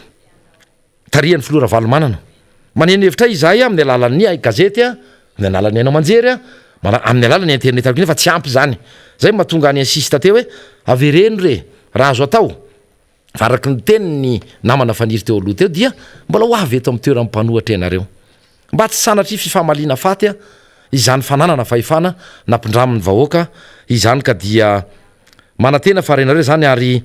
ny anerenany koa dia hoe manantena fa oeritreretinareo zany zatra rehetra voalazanay zany a ary mino izahay fa nanomaro anisa miaraka aminareo aza de tsy resy lahatra nge tsy resy lahatra am'zany fanakananareo ny vahoaka any amin'ny faritany a sy any amin'ny faritra rehetra any a tsy andre ny fandaharany ainao manjery a mbs ka dia manantena ihany koa fa nanisy zany rehetrarehetra zany a de tsy atao ampiady tsy atao ifampifofona aina ny politika fa misy foana moa ny mpanao politika tsy mikatsaka ary tsy mieritreritra afa-tsy ny tombontsoa amin'ny manokana tsy mieritreritra afa-tsy ny andainga mandrendrika saim-bahoaka mampiasa ny fahaizany miresaka mampiasa ny vola be ananany mba natanterahany le filany ratsiny a sy nataon'ny teny frantsay hoe basse besogne ka dia zay no maranako ny anjara fiteny satria efa dila ny fotoana tokony amaranana zao fandarana zao ka dia makasitraka atsika rehetra mbola mpanaraka tsy tapaka izao fandarana zao ary eto koa nitondrako fanetanana ho atsika olo-pirenena tsy voatery hoe manana akanjo mena Miara Manonja tsy voatery hoe mpikambana anatin'ny atokotiko Madagasikara na mpikambana na anivo mifanoherana toy ny RMDM fa afaka mifampiresaka isika milaza ianareo fa mila porofona fa zavatra marina no entinareo aty aminay a de mety afaka miakatra am'izao plateau any Miara Manonja zao ianareo ary anitanana ihany koa itsika rehetra ny fotony any zay mpanara-diny filora valomanana ijoro hatrany ijoro hatrany amin'ny fahamarinana mba afahantsika rehetra misitraka ny arena zay napetraky ny lainahary a